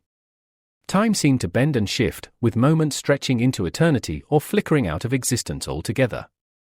What had once been solid ground now felt unstable, as if the very fabric of reality was unraveling. Kaya stood at the edge of the city, staring at the swirling energy fields that had formed around the Institute of Sciences. The quantum devices, once thought to be the key to unlocking Alathia's knowledge, had unleashed something far more dangerous than anyone had anticipated. The radical technists who had activated the devices had believed they were opening the door to a new age of prosperity, but instead, they had shattered the balance of nature itself. As Kaya watched, a wave of energy pulsed from the Institute, distorting everything in its path. A nearby building wavered and then seemed to dissolve into nothingness, only to reappear moments later, as if it had been momentarily erased from existence. The streets of Laris were filled with panicked citizens, unsure of what was real and what was a product of the quantum distortions. "We never should have tampered with it," Kaya muttered to herself, gripping the railing of the observation platform. "We weren't ready." Magister Orlin, standing beside her, nodded grimly. "The devices are far more powerful than we understood. We have opened something we cannot easily close." But even as the chaos spread, there were those who saw opportunity in the catastrophe. Elder Tarvos, one of the staunchest advocates for embracing Alathia's technology, had emerged as a leader of the faction that believed the Republic could still control the power they had unleashed. Tarvos had gathered a group of technists who were determined to push forward, believing that the anomalies were merely a side effect of their incomplete understanding of the devices. If they could stabilize the energy fields, Tarvos argued, they could still harness the technology for the greater good. "We cannot retreat now," Tarvos proclaimed to the council, his voice ringing out over the panicked shouts of the citizens. "This is the dawn of a new era. Alathia's knowledge is within our grasp, and we must be bold enough to seize it. Yes, the technology is dangerous, but it holds the key to our future. We cannot let fear hold us back." But Kaya and others who had witnessed the full extent of the distortions feared that Tarvos was leading them down the same path that had destroyed Alathia. The quantum fields were growing increasingly unstable, and the longer the devices remained active, the more reality itself seemed to fray at the edges. Already, there were reports of strange occurrences outside Laris, people disappearing, entire villages blinking out of existence, only to reappear days later in different locations. In one of the most disturbing cases, a group of explorers reported finding a section of land that seemed to exist in multiple time periods at once. Trees, half frozen in the midst of winter, stood beside others in full bloom, while nearby, a patch of land was scorched and barren, as though it had been through a drought or wildfire. Time, it seemed, was collapsing in on itself. The council was split. Some believed that Tarvos and his technists were right, that the only way forward was to push ahead and learn how to control the anomalies. Others, like Kaya, believed they had to shut down the devices before the damage became irreversible. The debate raged for days, even as the city teetered on the brink of collapse. In the midst of the chaos, a new development emerged. One of the scholars from the Institute, a young researcher named Aaron, had discovered a hidden layer of information within the quantum device's data that had not been accessible before the full activation. The data pointed to something beyond Alathia's mastery of energy and time manipulation. It hinted at a long-forgotten experiment that had taken place in the final days of the civilization, an experiment that had involved exploration not just of space and time, but of other dimensions. Aaron's discovery shook the scholarly community. According to the recovered data, Alathia had begun experimenting with the creation of pocket dimensions, alternate realities where the laws of nature could be manipulated or bypassed entirely. These dimensions had been used as laboratories for some of their most dangerous experiments, including attempts to stop the Ice Age by altering the flow of time itself. But something had gone wrong. The data was incomplete, but it suggested that the creation of these pocket dimensions had destabilized the natural world, accelerating the environmental collapse that had led to Alathia's downfall. The scholars feared that the same destabilization was now happening in the Krevian Republic. The anomalies they were witnessing, time distortions, vanishing buildings, people reappearing in different places, were eerily similar to what had occurred in the final days of Alathia. Kaya, realizing the full extent of the danger, pleaded with the council to shut down the devices before it was too late. "We're repeating the same mistakes they made," she warned. If we don't stop now, our entire reality could unravel. But Tarvos and his followers remained undeterred. They saw the exploration of these pocket dimensions as the key to Alathia's power. If they could access and control these alternate realities, they reasoned, they could unlock infinite resources and possibilities. Tarvos called for a bold new initiative, the New Frontier Project, which would involve sending exploratory teams into these pocket dimensions to learn their secrets. Despite Kaya's warnings, the Council was swayed by Tarvos' vision. The New Frontier Project was approved, and within days, the first exploratory team was prepared to venture into one of the anomalies, a shimmering portal that had appeared near the ruins of the Institute. Kaya, fearing the worst, decided to join the expedition, hoping to prevent any further catastrophe. Alongside Arn and a handful of brave volunteers, she stepped through the portal, entering a world unlike anything they had ever seen. The landscape was fractured, with pieces of different realities overlapping and merging in ways that defied explanation. Strange, ethereal creatures drifted through the air, and the laws of physics seemed to bend and twist with every step. As they ventured deeper into the pocket dimension, Kaya began to realize that this was not a place where humanity could thrive. It was unstable, unpredictable, and dangerous. The very ground beneath their feet shifted and morphed, and time itself seemed to pulse erratically, with some members of the team aging rapidly while others appeared to move in slow motion. In the heart of the pocket dimension, they discovered the remnants of an Alathian facility, a research outpost that had been abandoned long ago. Inside, they found records of the experiments that had been conducted here, as well as the final, desperate attempts by Alathia's scientists to shut down the portals before they destroyed everything. Kaya knew, then, that the Krevian Republic was on the brink of the same fate. If they did not act quickly, the anomalies would spread, consuming not just Laris but the entire world. But as they prepared to return to their own reality, the portal began to destabilize. The team barely made it back, their bodies and minds shaken by the experience. Kaya returned to the Council with her findings, but by then, it was too late. The anomalies were spreading faster than anyone had anticipated, and the New Frontier Project had already unleashed forces beyond their control. The Krevian Republic was on the verge of collapse, and Kaya realized with a sinking heart that history was repeating itself once more. Chapter 11: Environmental Challenges. The wind howled over the desolate plains, carrying with it the scent of ash and decay.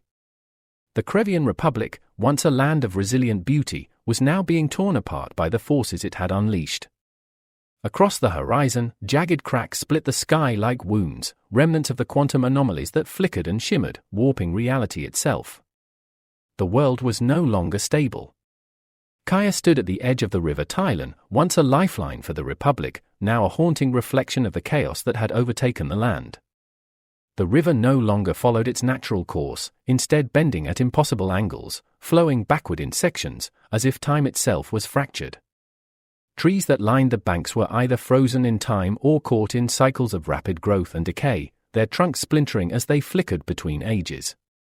"It's spreading," Kaya muttered, watching in dismay as a section of the forest on the other side of the river disappeared in a flash of light, only to reappear moments later, now barren and charred as though scorched by fire. Her companion, Aaron, one of the scholars who had helped decipher the Alathian quantum devices, nodded solemnly. "The anomalies are destabilizing the environment faster than we predicted. The natural world is collapsing, just as it did in Alathia. If we don't find a way to stop it..." Kaya knew what he was thinking, but she didn't need to hear it. The environmental collapse that had consumed Alathia was already well underway in the Krevian Republic. The same quantum forces that had allowed them to glimpse the brilliance of Alathia's technology were now unraveling the very fabric of their world. Reports were flooding in from all over the Republic, forests turning to ash, rivers vanishing, mountains crumbling into dust as time twisted and bent around them. The weather had become erratic, with snowstorms sweeping over deserts, and intense heat scorching once temperate regions. Entire ecosystems were dying, unable to adapt to the sudden changes. In the midst of it all, the people of the Republic were suffering. Crops had failed, and food shortages were widespread. Cities were being abandoned as the land beneath them shifted, swallowed by earthquakes or falling into strange temporal rifts that opened without warning. Panic and fear had gripped the population, and civil unrest was growing. The fragile unity of the Republic was on the verge of breaking. Kaya felt the weight of the world pressing down on her as she turned to Aaron. "We need to shut down the remaining quantum devices. If we don't, we'll lose everything." Aaron hesitated. "Even if we shut them down, the damage may already be too great. The anomalies, they've destabilized the planet. We're seeing the same patterns that led to the collapse of Alathia." Kaya clenched her fists.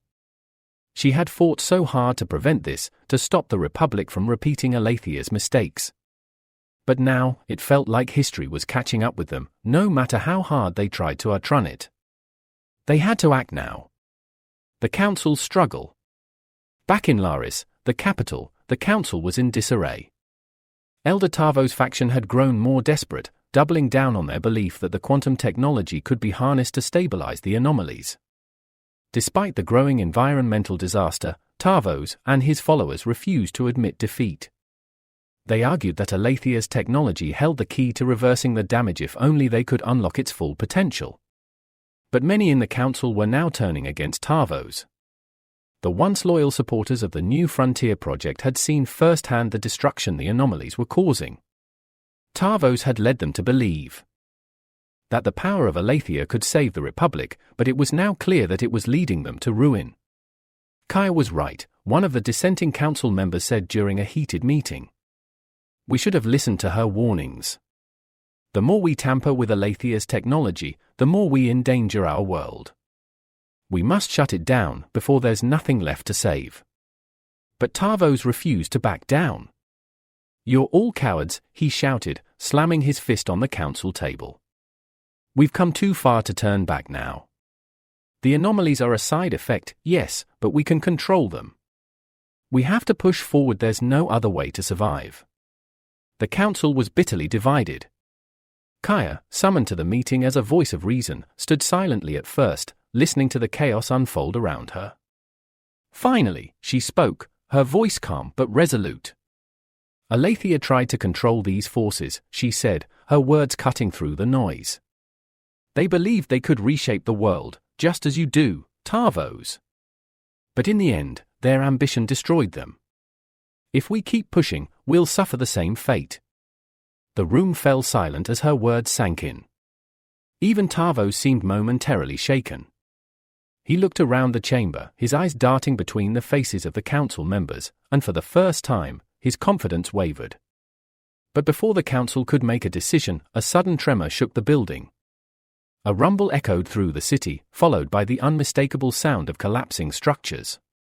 The ground beneath Laris was shifting, tearing apart as a massive anomaly formed in the distance, glowing with unnatural light. It was too late. The final descent. Outside, chaos reigned. The streets of Laris were filled with people fleeing the growing rift that had opened near the city's edge. Buildings collapsed into the swirling vortex, sucked into the void as the fabric of reality continued to unravel. The once great capital was crumbling, consumed by the very forces that had once promised salvation. Kaya and Aaron rushed through the streets, navigating through the panicked crowds. They knew they had only one option left. They had to reach the remaining quantum devices and shut them down before the entire city was lost. But the Institute of Sciences, where the devices were housed, was already being consumed by the growing anomaly. As they reached the edge of the institute, they saw it an enormous rift in space-time, swirling with chaotic energy, pulling the building apart piece by piece. It was like a black hole, devouring everything in its path. Kaya could feel the pull of the vortex, a strange sensation that made her feel as though she was being torn between different moments in time. "We have to get inside," Kaya shouted over the roar of the collapsing structure. "It's the only way." Aaron nodded, though fear flickered in his eyes. "If we can just reach the core of the devices, we might be able to stop it." Together, they plunged into the chaos, dodging falling debris as the institute crumbled around them. The air was thick with the hum of unstable energy, and Kaya could feel the ground shifting beneath her feet, as if the very laws of physics were breaking down. At the heart of the institute, they found the control center. The quantum devices were still active, glowing with an ominous light. The air crackled with energy, and time itself seemed to distort around them. Kaya could see flashes of the past and future visions of Alathia's final days, overlapping with moments from her own life. "This is it," Aaron said, his voice trembling. "We either shut them down, or everything ends here." Kaya, her hands shaking, moved to the control panel.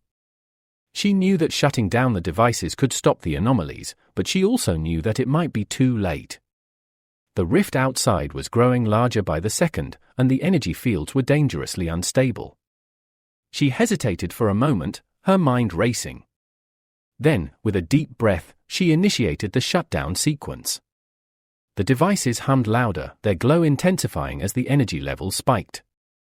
For a moment, it seemed as though the entire building would collapse around them. But then, slowly, the devices powered down. The glow faded, and the hum of energy began to dissipate. Outside, the rift began to shrink, its pull weakening as the quantum field stabilized. The ground stopped trembling, and the strange distortions in the air flickered out of existence. Kaya collapsed to her knees, exhausted but relieved. They had done it. But as the rift closed, a shockwave of energy rippled through the city, knocking them off their feet. Kaya felt herself being pulled backward, caught in the final surge of the anomaly. For a brief moment, everything went dark.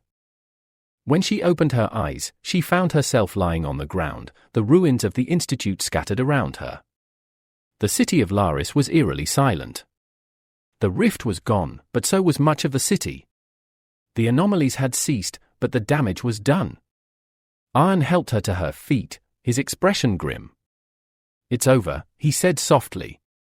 Kaya nodded, though her heart was heavy. The Krevian Republic had survived the quantum disaster, but at a terrible cost. The capital lay in ruins, and the environment was scarred beyond recognition. It would take years, perhaps centuries, for the land to heal. But Kaya knew that they had learned something vital from the catastrophe. They had pushed too far, too fast, and had paid the price for their ambition. Now, they had a chance to rebuild cautiously, carefully, and with respect for the forces they had once tried to control.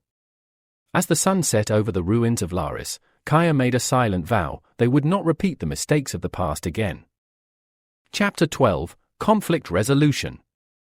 The air in Laris hung heavy with the smell of ash and ruin. The once great capital was now a shadow of its former self, its streets littered with debris from the quantum anomalies that had torn through the city. Buildings stood half-collapsed, their structures weakened by the rifts that had opened and closed in the wake of the disaster. Survivors wandered through the wreckage, their faces marked by shock and disbelief. Kaya stood at the edge of what had once been the council hall, her heart heavy as she surveyed the devastation. The quantum devices had been shut down, but the damage they had caused was irreversible. The Krevian Republic was fractured, both literally and figuratively. Entire cities had been lost to the anomalies, and much of the land had been rendered uninhabitable. But the worst of it, Kaya knew, was the division that now threatened to tear the Republic apart from within. In the wake of the disaster, factions had risen up, each with their own vision for the future. The Technists, still led by the remnants of Tavo's followers, clung to the belief that technology was the key to survival, despite the clear evidence that their over-reliance on Alathia's knowledge had nearly destroyed them.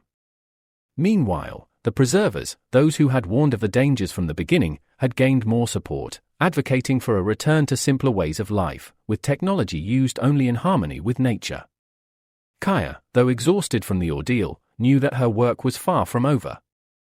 The Republic stood at a crossroads, and if these factions could not find common ground, the nation would fall into civil war. As she made her way through the ruined streets, she found Arn waiting for her near what remained of the Institute of Sciences. "We've contained the anomalies," Arn said quietly, his voice heavy with weariness. "But the people? They're broken. They've lost hope." Kaya nodded, her eyes drifting to the horizon where plumes of smoke still rose from the ruins of the city. "They need leadership. They need unity, now more than ever." The council had been decimated by the disaster.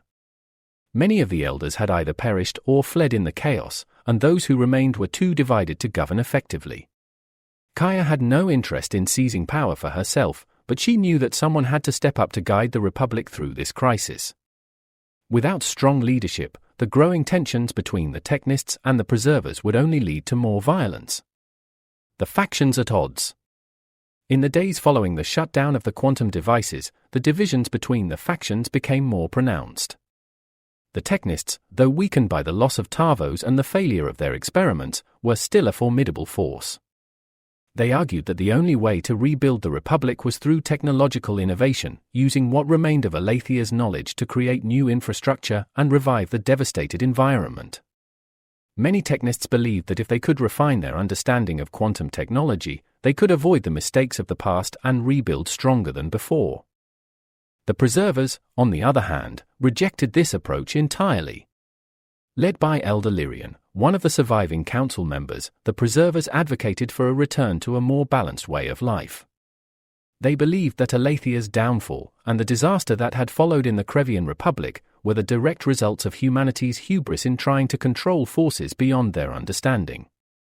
To them, the path forward was clear: dismantle what remained of the advanced technology and rebuild society with respect for the natural world. With both sides entrenched in their positions, violence began to break out in pockets of the Republic. Technists and Preservers clashed in the streets, each faction convinced that their vision for the future was the only way to save what remained of their world. Kaya knew that if the conflict was not resolved quickly, it would spiral into full-scale civil war. Kaya's decision. After consulting with Aaron and other surviving scholars, Kaya decided to call for a summit between the leaders of the Technists and the Preservers. She hoped that by bringing both factions to the table, they could find a way to compromise and rebuild the Republic together. It was a risky move, but Kaya knew that it was the only chance they had to prevent further bloodshed. The summit was held in the ruins of the council hall, a symbolic reminder of what had been lost. Representatives from both factions gathered under the broken arches of the once majestic building, their faces tense with mistrust. Kaya stood at the center of the gathering, her presence a reminder of the gravity of the situation. "Thank you all for coming," Kaya began, her voice steady but firm. "I know that we've all suffered greatly, and that we have different visions for the future. But if we don't find a way to work together, there won't be a future for any of us." The leaders of the Technists and the Preservers exchanged glances, their expressions guarded. Lauren, a prominent Technist who had taken up Tarvo's mantle, stepped forward first. "We agree that mistakes were made," Lauren said, his tone measured. "But we can't turn back now. The technology we've discovered is the only way to ensure our survival. If we abandon it, we're condemning ourselves to a slow death in a world that's becoming more hostile every day." Elder Lyrian, standing opposite Lauren, shook his head. "We've seen where that path leads. Alathia fell because they thought they could control nature. We've repeated their mistake, and it nearly destroyed us. The only way forward is to dismantle what remains of their technology and live in balance with the world." The tension in the room was palpable. Both sides were entrenched in their beliefs, unwilling to yield. Kaya knew that finding common ground would be difficult, but she had to try. "I understand both of your positions," Kaya said, stepping between them.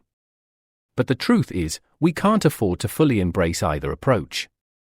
Alathia's technology holds great power, yes, but we've seen the danger that comes with trying to control it. And while I agree that we must respect the natural world, we can't simply walk away from the knowledge we've gained." She paused, letting her words sink in before continuing. "What we need is balance. We must learn from Alathia's mistakes, not repeat them. That means using technology wisely, in harmony with the world, rather than trying to dominate it. We can't go back to the way things were, but we can move forward with caution." The room fell silent as Kaya's words hung in the air. Both Lauren and Lyrian seemed to be considering her proposal, though their expressions remained guarded. "How do we achieve that balance?" Lauren asked, his voice skeptical. "We've already seen how dangerous this technology can be. How do we ensure that we don't lose control again?" Kaya nodded. "We need oversight. A council of scholars, scientists, and naturalists, people who understand both the power of technology and the importance of balance with nature. This council would be responsible for ensuring that any use of Alathian technology is carefully monitored, and that it's only used for purposes that benefit all of us." Elder Lyrian frowned, but after a long pause, he spoke. If we agree to this, it must be on the condition that any experimentation with the technology is subject to the approval of this council. We cannot allow individuals to act recklessly in pursuit of power. Lorien hesitated, but after a moment, he gave a reluctant nod. Agreed. We can't afford another disaster. The summit continued for hours, with both sides negotiating the terms of the agreement. But by the end of the day, an uneasy truce had been reached. The Council of Balance would be formed, with representatives from both the technists and the preservers, as well as independent scholars like Kaya and Aaron. This council would oversee the use of Alathia's technology, ensuring that it was used responsibly and in harmony with the natural world. A new path forward. The truce was fragile, and tensions between the factions remained high, but the agreement marked a turning point for the Krevian Republic. Under the guidance of the newly formed Council of Balance, efforts to rebuild the Republic began in earnest. The surviving cities were rebuilt with an emphasis on sustainability, and the remaining quantum technology was carefully studied, with strict limits placed on its use. Kaya, though weary from the endless conflict, found solace in the fact that they had avoided civil war. The Republic had been brought to the brink of collapse, but they had found a way to pull back from the edge. It wasn't the perfect solution, but it was a start. As the sun set over the ruined city of Laris, Kaya stood with Aaron on a hill overlooking the capital. The devastation of the past months was still evident, but there were signs of hope: new buildings rising from the rubble, people working together to rebuild their lives. It's not over yet, Aaron said softly, watching the sunset. But we've made it this far. Kaya nodded, her eyes fixed on the horizon. We still have a long way to go. But at least now, we have a chance. Chapter 13, Cultural Exchange. The long corridors of the Academy of Alathia were filled with the sound of lively debate. Scholars from across the land had gathered here, not only from Alathia, but also from the distant Urso Empire, whose influence had grown stronger in recent decades. The Academy, once a bastion of Alathian knowledge, was now a place of dynamic exchange between the two great civilizations. In the vast lecture halls and laboratories, the blending of ideas was evident in every conversation. The Urso scholars, known for their practical innovations in architecture and engineering, brought new techniques for building sustainable cities, while the Alathians shared their mastery of quantum physics, energy manipulation, and spiritual philosophy. Together, they created a renaissance of thought, pushing the boundaries of both civilizations' understanding.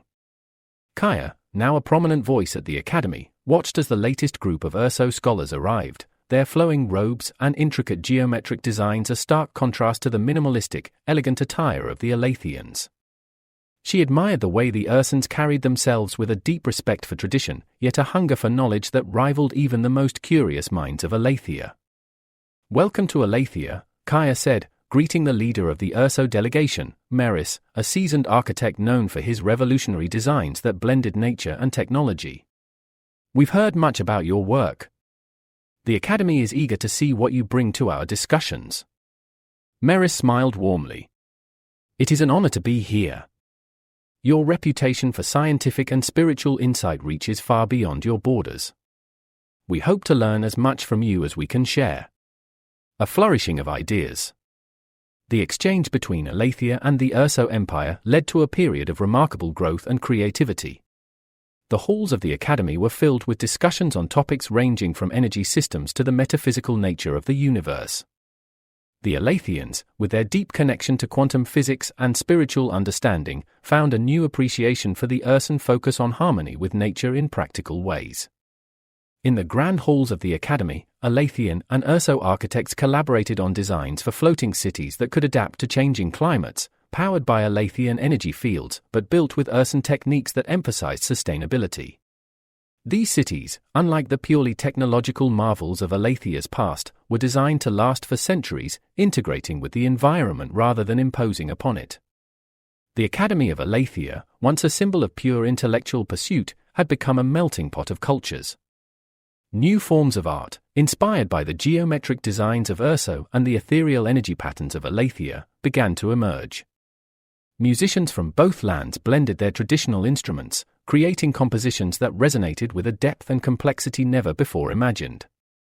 Kaya found herself at the center of this cultural renaissance, facilitating discussions between the scholars, philosophers, and artists who had come together to create something new. She marveled at the ways in which the two civilizations complemented each other. In the gardens of the academy, Kaya often met with Lysander, one of the most promising young Alathian scholars, and Syra, a Urso philosopher known for her meditations on the nature of existence. "We are witnessing something extraordinary," Syra remarked one afternoon as they sat beneath the towering trees that lined the academy's gardens. "Our people are blending not just knowledge, but ways of thinking. The Urso focus on practical harmony with the earth and Alathia's pursuit of the cosmos. It's as if we're finding balance between the inner and outer worlds." Lysander nodded, his eyes gleaming with excitement. "I never thought we could learn so much from each other. The quantum fields we've been studying, they make more sense when viewed through your lens of natural harmony. It's as though we were always missing a piece of the puzzle." Kaya smiled, listening to their conversation. The exchange had indeed transformed not just the academy, but the entire region.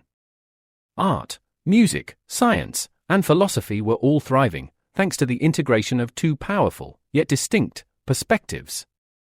Tensions beneath the surface. Yet, beneath the flourishing of ideas, tensions were beginning to simmer. The cultural exchange, though fruitful, had also exposed the deep differences between the two civilizations. The Alathians, with their emphasis on advancing technology and understanding the universe's deeper mysteries, often found themselves at odds with the more grounded, practical mindset of the Urso. In private council meetings, Alathian leaders expressed concerns that the Ursan influence might dilute their pursuit of higher knowledge. There were whispers that some of the older Alathian scholars resented the presence of the Urso, feeling that the collaboration was slowing their progress in fields like quantum manipulation and the exploration of distant dimensions. On the other side, some Ursan leaders feared that Alathia's focus on technology would lead them down a dangerous path, one that ignored the natural balance they cherished. They worried that in their quest for control over the universe's forces, the Alathians might overlook the fragility of the world around them. Kaya, who had always seen the potential for harmony between the two civilizations, was not blind to these undercurrents.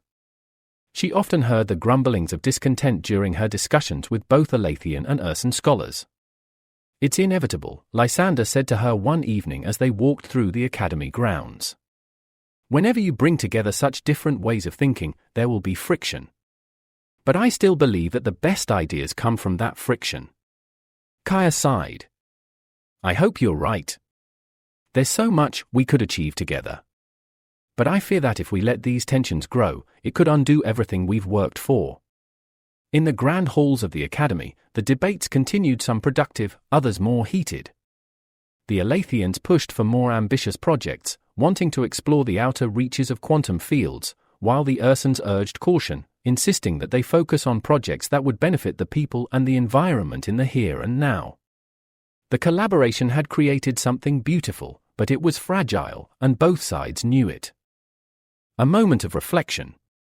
One evening, as the debates within the academy grew more heated, Kaya found herself standing alone in the grand library, surrounded by the ancient texts of Alathia and the new tomes brought by the Urso scholars.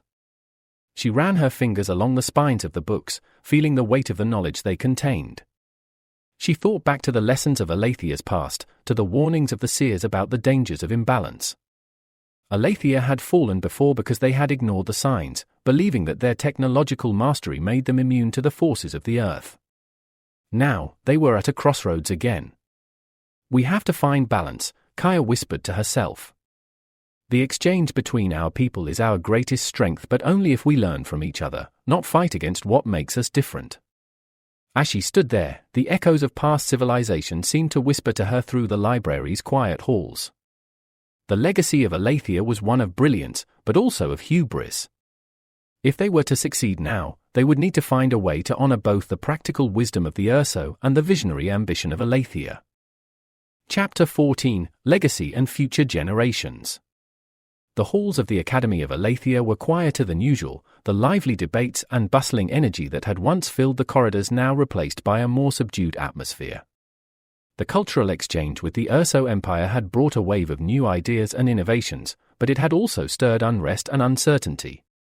The older generation of scholars, those who had witnessed the height of Alathia's power and influence, were now seeing their legacy questioned by the younger minds eager to chart a different path. At the center of this new generation was Lysander, a bright and ambitious student who had quickly risen to prominence within the academy. His natural curiosity and sharp intellect had earned him the admiration of his peers and the respect of the elder scholars, but it was his willingness to challenge conventional wisdom that set him apart.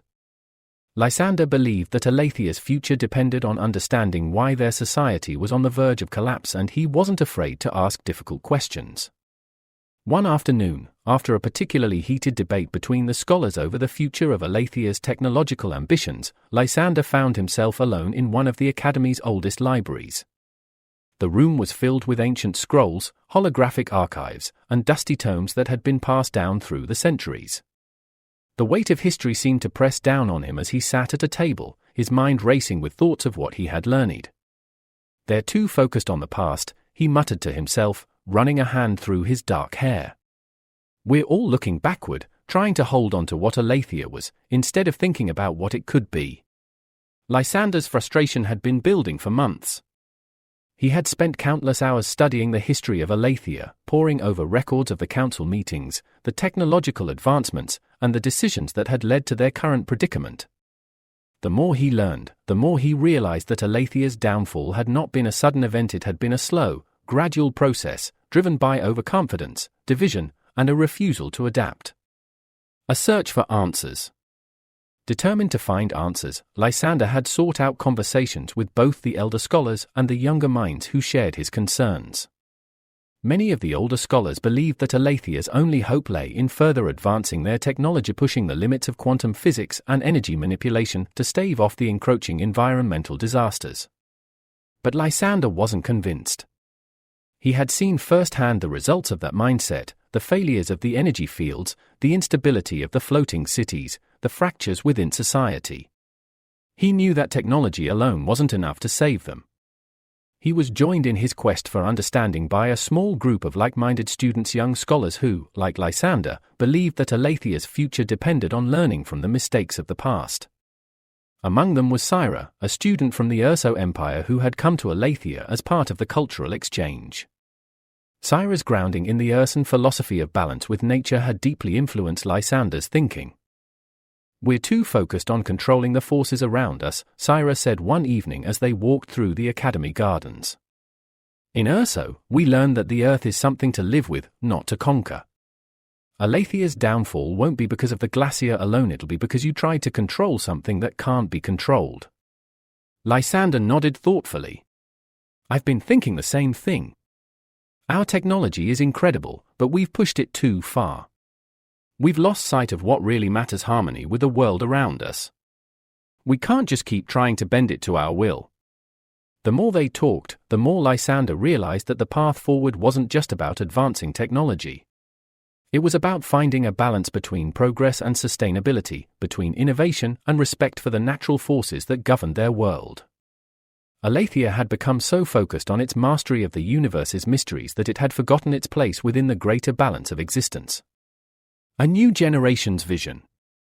In the academy, Lysander's ideas began to gain traction among the younger scholars. He and Syra led discussions that questioned the future of Alathia's technological pursuits, urging their peers to think beyond the traditional boundaries that had defined the civilization for centuries. They advocated for a new approach, one that blended the wisdom of the past with the lessons of the present. "We need to learn from the Urso," Lysander said during one of their meetings. "They've managed to create a society that lives in harmony with nature. They don't see the Earth as something to dominate, but as a partner. If we could combine that with our understanding of the cosmos, think of what we could accomplish." Not everyone was receptive to Lysander's ideas. Many of the elder scholars, still firmly rooted in the belief that technology held the key to Alathia's survival, viewed his approach as naive. They believed that Alathia's future lay in advancing its understanding of quantum fields and energy manipulation, not in retreating from the technological progress that had brought them so far. But Lysander remained undeterred. He knew that the future of Alathia depended on the younger generation, those who were willing to question the old ways and forge a new path forward. One evening, as the sun set over the academy, casting long shadows across the gardens, Lysander and Syra sat together, reflecting on the challenges that lay ahead. "We're up against centuries of tradition," Syra said softly. "Changing the way people think isn't going to be easy." "I know," Lysander replied, his voice resolute. "But we can't keep doing things the same way.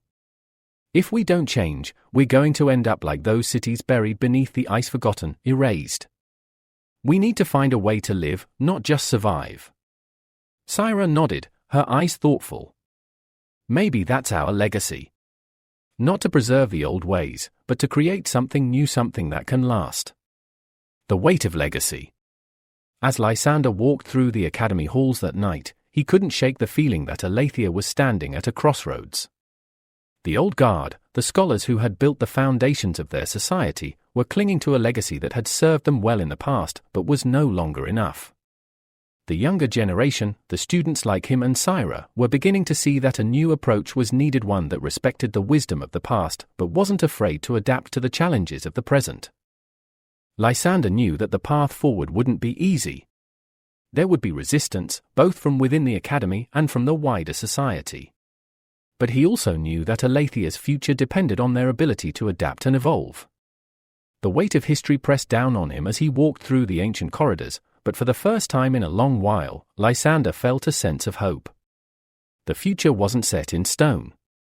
The younger generation had the power to shape it, to learn from the mistakes of the past and create a new legacy, one that would endure. As he stood at the entrance to the Academy's grand library, Lysander made a silent vow to himself. They would not repeat the mistakes of those who had come before. They would find a way to balance progress with sustainability, to ensure that Alathia's legacy was not one of collapse, but of renewal. And as the stars began to appear in the night sky, Lysander knew that the journey had only just begun. Chapter 15: The Role of Technology. The grand halls of the Academy of Alathia once echoed with excitement over the latest technological breakthroughs. Quantum devices, energy fields, and gravity manipulation had propelled Alathia to heights of knowledge and power that few could have imagined. But now, those same halls were filled with uncertainty. As the glacier crept ever closer, and the energy systems that had sustained their floating cities faltered, the people of Alathia were beginning to question whether their faith in technology had been misplaced. Kaya stood at the podium in the Academy's central debate hall, her voice carrying across the room as she addressed the gathered scholars. The question on everyone's mind was simple, yet profound: had Alathia's reliance on technology been a blessing or a curse? "We have accomplished incredible things," Kaya began, her gaze moving over the faces of the scholars and students before her. "Our mastery of quantum physics, our ability to manipulate the forces of nature, these are achievements that few civilizations could ever dream of. But as we stand here today, facing the reality of our situation, we must ask ourselves, has technology saved us, or has it led us to the brink of collapse?" Her words hung in the air, a challenge to the deeply held beliefs of many in the room. For centuries, Alathia had prided itself on its technological advancements. The floating cities, the energy fields that powered their world, the devices that allowed them to interact with the fabric of reality itself, these had been seen as the ultimate expressions of human ingenuity. But now, as those same systems began to fail, the consequences of their over-reliance on technology were becoming impossible to ignore. Among those gathered in the hall were the elder scholars, many of whom had dedicated their lives to pushing the boundaries of Alathia's technological prowess, and the younger generation, led by Lysander and his peers, who were beginning to question whether their society had gone too far. The debate begins. One of the elder scholars, Counselor Ithian, stood to speak, his voice filled with the same pride that had carried Alathia through its golden age. "Technology is what made Alathia great," he declared. "Without it, we would still be living in the shadows, limited by the forces of nature. It is through our mastery of technology that we have bent those forces to our will, and it is through technology that we will overcome this crisis." There were murmurs of agreement from some in the audience, but the younger scholars, including Lysander, exchanged uneasy glances. Lysander rose to speak, his tone respectful but firm. "With all due respect, Counselor Ithian, we cannot deny that our technology has also brought us to this point," Lysander said. "The floating cities, the energy fields, they were supposed to sustain us, but now they are failing. And instead of finding a way to live with the changes in our environment, we've tried to control forces that may be beyond our ability to manage. Kaya nodded, watching the exchange with interest. Lysander's words echoed her own concerns. Alathia had long believed that their technological superiority would protect them from the ravages of nature, but now it seemed that the very systems they had created were contributing to their downfall. The question isn't whether technology has value, Lysander continued. It's about how we've used it. We focus so much on advancing our knowledge and power that we've ignored the consequences. We've bent the earth to our will, but now the earth is pushing back. Technology and hubris. The debate raged on throughout the afternoon, with scholars on both sides presenting their arguments. Those who defended Alathia's technological ambitions pointed to the countless lives that had been saved through medical advancements, the eradication of disease, and the extension of human life through genetic manipulation. They spoke of the floating cities that had freed Alathia from the constraints of the earth, allowing them to soar above the limitations of the natural world. But Lysander and his peers countered with warnings about the dangers of hubris. They pointed to the failures of the energy systems, the instability of the quantum devices, and the growing rift between those who sought to preserve Alathia's technological legacy and those who believed it was time to adopt a new approach, one that respected the balance between technology and nature. The problem isn't technology itself, Syra, the Urso philosopher, said during the debate. It's our belief that we can control everything.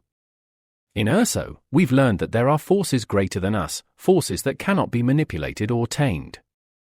The Earth is one of those forces. Alathia has tried to dominate it, but in the end, nature always wins. Her words, though simple, struck a chord with many in the room. The idea that technology, once thought to be their salvation, could also be their undoing was difficult for some to accept. But the evidence was all around them. The floating cities, once symbols of Alathia's greatness, were now vulnerable to the advancing glacier. The energy fields, which had sustained their world for centuries, were beginning to fail. And the society that had prided itself on its mastery of the universe was now teetering on the brink of collapse. A need for balance. As the debate came to a close, Kaya stepped forward once more, addressing the gathered scholars with a sense of urgency. We are at a crossroads, she said. We have seen what our technology can accomplish, but we have also seen its limitations. We cannot continue on this path, believing that we are invincible. Technology has given us much, but it cannot solve every problem.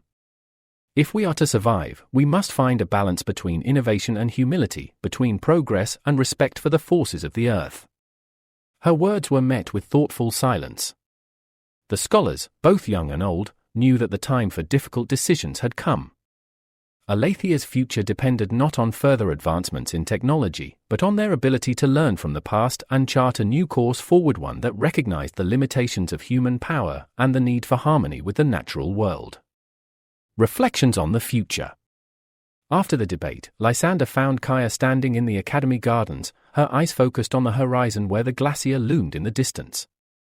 He approached her quietly, his thoughts still racing from the intensity of the discussion. Do you think they'll listen? Lysander asked, his voice filled with uncertainty. Kaya sighed, her gaze distant. I don't know. Some of them are too entrenched in the old ways. They've spent their entire lives believing that technology is the answer to everything. It's hard for them to accept that it might also be part of the problem. Lysander nodded. But we can't ignore what we've seen. The energy fields, the cities they refailing. And we're running out of time. Kaya turned to face him, her expression serious. That's why it's up to people like you, Lysander. The younger generation. You're the ones who have to find a new way forward. We've spent too long believing that we can control the universe. It's time to learn how to live within it. They stood in silence for a moment, the weight of the responsibility they both felt pressing down on them. Alathia's future was uncertain, but one thing was clear: the role of technology, once seen as the key to their survival, was now being questioned in ways that had never been imagined.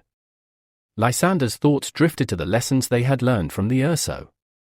The idea of balance between progress and sustainability, between power and restraint, seemed more important than ever.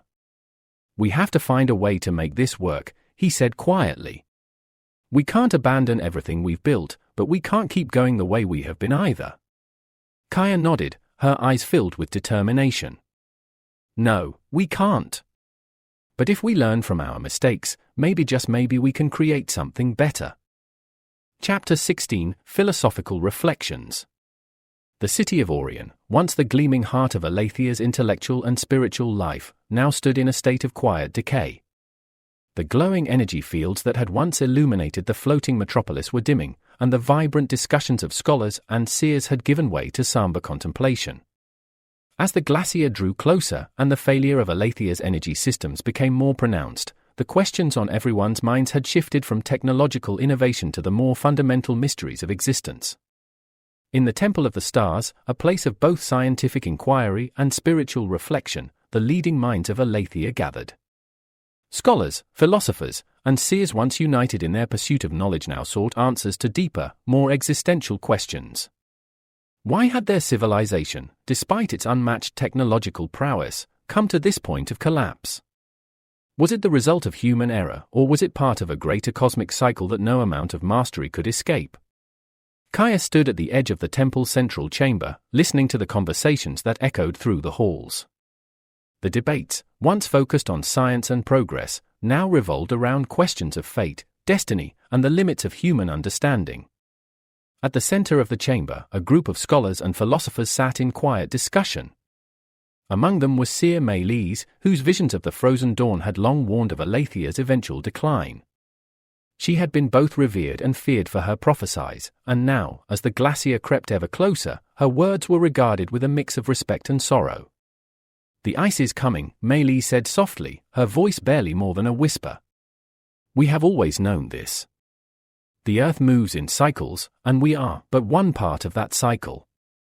Our civilization, like all those that came before, is bound by the same laws of nature. We are not exempt." Her words were met with nods of agreement from the seers, but the scholars were not so easily convinced. The debate of the ages. One of the elder scholars, Counselor Thalos, spoke next, his voice filled with the frustration of a man who had spent his life in pursuit of knowledge. "Are you saying that all our efforts were in vain? That our mastery of the quantum fields, our advancements in science and technology, were meaningless in the face of nature's cycles? I refuse to believe that. We have accomplished more than any other civilization in history. We have bent the forces of the universe to our will. Surely, that must count for something." Meilise looked at him with a gentle sadness. "You misunderstand me, Thalos. Our accomplishments are not meaningless. They are part of the story of existence. But they are not the whole story. The universe is vast, and its cycles are beyond our control. We may have bent the forces of the cosmos for a time, but we cannot stop the turning of the Earth. We are a part of nature, not above it." The debate between the seers and the scholars was one that had existed in Alathia for centuries, but now, with the end seemingly near, it took on a new urgency. The scholars, who had long believed in the power of human ingenuity to overcome any obstacle, were now faced with the humbling realization that their technology had limits. The seers, who had always spoken of balance and harmony with the natural world, were seen as harbingers of an uncomfortable truth. As the debate continued, Lysander rose to speak. His voice, though young, carried the weight of someone who had spent countless hours wrestling with the questions that now plagued Alathia. "Perhaps," he began, "our downfall was not inevitable, but it was foreseeable. We have pushed the limits of our knowledge and power, but we have ignored the lessons of balance. We sought to control the forces of nature, but in doing so, we forgot that we are part of those forces. Our fall may not be destiny, but it is the consequence of choices made long ago." His words struck a chord with many in the room. Lysander, like many of his generation, had come to see the mistakes of the past with a clarity that the elder scholars had struggled to accept. The technological advances that had once been celebrated as the pinnacle of human achievement were now being re-examined through the lens of humility. Reflections on the nature of existence. As the debate raged on, Kaya found herself drawn into a smaller conversation with Syra, the Urso philosopher, and several other scholars who had gathered near the temple's vast star map. They sat in quiet reflection, gazing up at the glowing constellations that adorned the ceiling, a reminder of the infinite universe beyond their world. Syra, whose grounding in the philosophy of the Urso Empire had deeply influenced Kaya's own thinking, spoke first. We have always believed that existence is a balance between forces creation and destruction, growth and decay. Alathia has lived at the edge of that balance for centuries. Your mastery of technology allowed you to soar higher than any other civilization, but now, as the cycle turns, you are seeing the other side of that equation. Creation cannot exist without destruction. Kaya nodded, her gaze fixed on the stars. It's as if we forgot that we were part of that cycle. We believed we could break free from it, escape the consequences of time and nature. But no civilization is immune to the turning of the world. The conversation drifted into deeper philosophical territory. The scholars spoke of the nature of existence, the role of humanity within the cosmos, and whether civilizations were meant to rise and fall as part of a greater pattern that spanned the eons. Some wondered whether Alathia's collapse was part of a cycle that had repeated itself throughout the ages, a pattern seen in the ancient ruins buried beneath the ice, civilizations lost to time, their stories forgotten. It's humbling, one of the younger scholars remarked. To think that even with all our knowledge, we are still subject to the same forces that shaped the earliest civilizations. We build, we grow, we push the boundaries of what we know, but in the end, the earth always reclaims what we have created. Kaya leaned back, her thoughts drifting between the present and the distant past. Alathia had accomplished so much, and yet, in the face of the advancing glacier, all of their achievements seemed fragile. The philosophers and scholars had spent their lives searching for meaning, for a deeper understanding of the universe, and now they were faced with the most profound question of all: was their fall inevitable, or could it have been prevented? The cycle of civilization. As the day turned to night, the conversation in the Temple of the Stars grew quieter. The scholars and seers, though divided in their opinions, had come to a common understanding: the fall of Alathia, whether inevitable or not, was part of a greater cycle. It was a reminder that no matter how much knowledge a civilization amassed, no matter how far it pushed the boundaries of science and technology, it was still bound by the laws of the universe. In the quiet of the temple, Kaya found herself reflecting on the lessons that had emerged from the debate. Alathia's fall was not a simple matter of technological failure or environmental catastrophe. It was the result of a deeper imbalance between progress and humility, between mastery and respect for the forces that shaped their world. As she stood at the edge of the temple, gazing out at the distant horizon where the glacier loomed, Kaya knew that the end of Alathia was not the end of the story. The knowledge they had gained, the lessons they had learned, would carry forward. The younger generation, led by thinkers like Lysander, would ensure that the mistakes of the past were not repeated. Perhaps that's the true nature of existence, Kaya whispered to herself. To build, to fall, and to rise again. Not as a failure, but as part of the eternal cycle of creation and destruction. The stars above her twinkled softly, as if in quiet agreement. A moment of resolution. As the night deepened, the scholars began to leave the temple, their minds heavy with the questions that had no easy answers. The debate between fate and free will, between technological mastery and humility, would continue long after Alathia's fall. But one thing was certain: their civilization story was part of a much larger narrative, one that had played out countless times across the universe. As Kaya and Lysander walked together through the quiet streets of the city, they shared a moment of quiet reflection. The end was near, but the journey was far from over. We can't change the past, Lysander said softly. But we can learn from it. That's all we can do. Kaya smiled, her heart heavy but hopeful. And maybe that's enough. Chapter 17, Rebuilding Hope.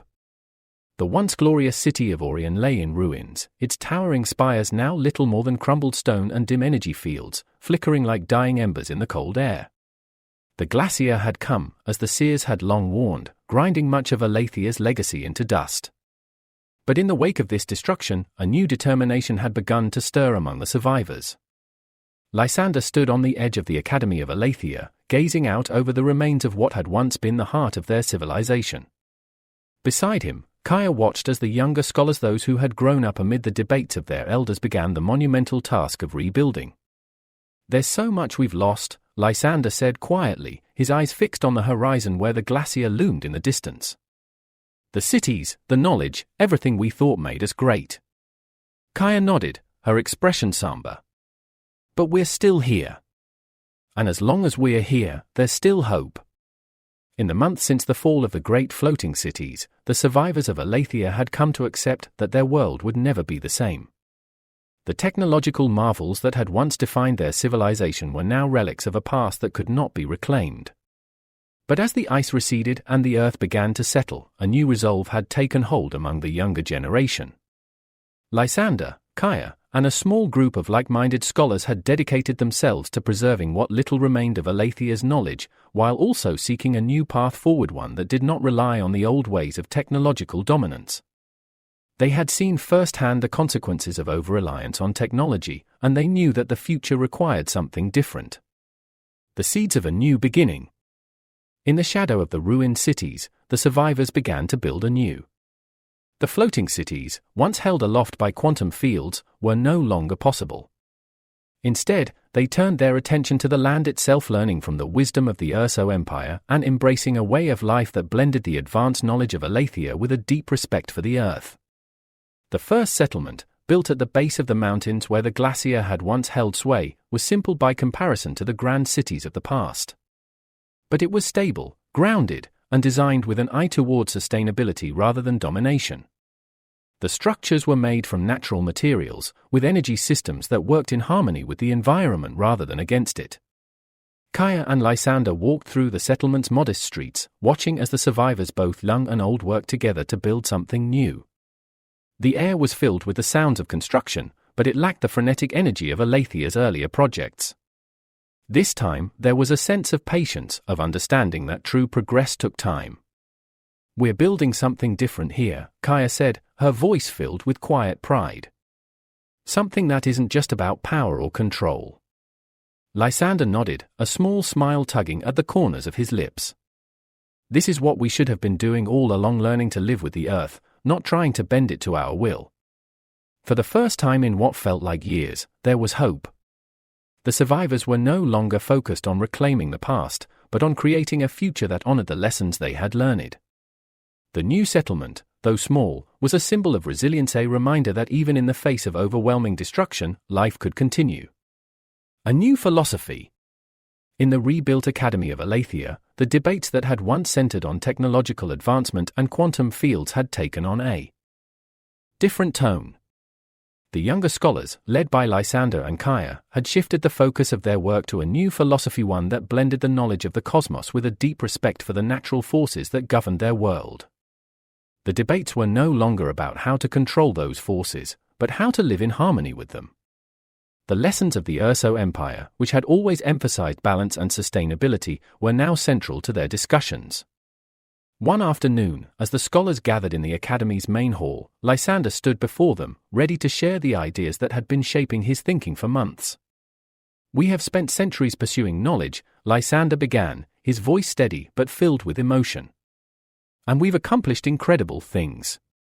But in our pursuit of mastery over the universe, we lost sight of the fact that we are part of that universe. We are not above it, and we cannot control it.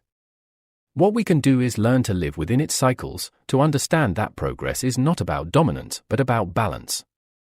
The room was quiet as Lysander spoke, his words resonating with the scholars who had witnessed the downfall of their civilization. They had seen what happened when technology was used without regard for the consequences, and now, they were ready to embrace a new way of thinking. "We are not abandoning what we've learned," Lysander continued. "We are building on it. But we are doing so with humility, with the understanding that true progress means respecting the forces that we cannot control." The scholars nodded in agreement, their eyes filled with hope. Alathia's legacy would not be one of failure or collapse, but of renewal. The knowledge they had gained over centuries would not be lost, but it would be used in new ways that honored the earth and the cosmos as partners, not adversaries. The road ahead. As the months passed, the new settlement grew. The survivors of Alathia, once scattered and uncertain of their future, had found a sense of purpose. They worked together, building homes, cultivating the land, and continuing the philosophical and scientific discussions that had always been central to Alathian life. But this time, there was a sense of balance, a recognition that their future depended not on domination, but on harmony. Lysander and Kaya stood at the edge of the settlement one evening, watching as the sun set over the mountains. The glacier, though still present in the distance, no longer seemed as threatening. The land was beginning to heal, and with it, so too was the spirit of the people. "We've come a long way," Kaya said softly, her eyes on the horizon. Lysander nodded. "But there's still a long road ahead. We've rebuilt, but now we have to make sure we don't repeat the mistakes of the past." Kaya smiled, her expression thoughtful. "I don't think we will. We've learned too much." The stars began to appear in the sky above them, a reminder of the vastness of the universe and the small but significant place they held within it. Alathia's story was not over, it was being rewritten, one step at a time. "We have a chance to create something better," Lysander said, his voice filled with quiet determination. "Something that will last." Kaya nodded. "And this time, we'll make sure it does." Chapter 18, A World Reborn. The settlement at the base of the mountains had grown over the past few years, transforming from a small outpost into a thriving community. The survivors of Alathia, once scattered and directionless, had come together with a renewed sense of purpose. The memories of the once great floating cities had faded, and in their place, a new way of life had emerged, one that honored the past while embracing the lessons of balance and humility. Lysander walked through the streets of the settlement, watching as people worked together, tending to the land, constructing homes, and engaging in quiet conversations about philosophy and science. It was a far cry from the Alathia he had known, but in many ways, it felt more real, more connected to the earth. The new generation of scholars, including those who had studied at the Academy of Alathia, had embraced a way of life that prioritized sustainability over dominance. The Urso Empire's influence, with its emphasis on balance and harmony with nature, had shaped the settlement's culture in profound ways. The people no longer sought to bend the world to their will, but to live in partnership with it. Lysander and Kaya had become central figures in this new world. Their ideas, once seen as radical and disruptive, had become the guiding principles of the settlement's growth. The people had come to accept that the old ways, though filled with brilliance, had ultimately led to their downfall.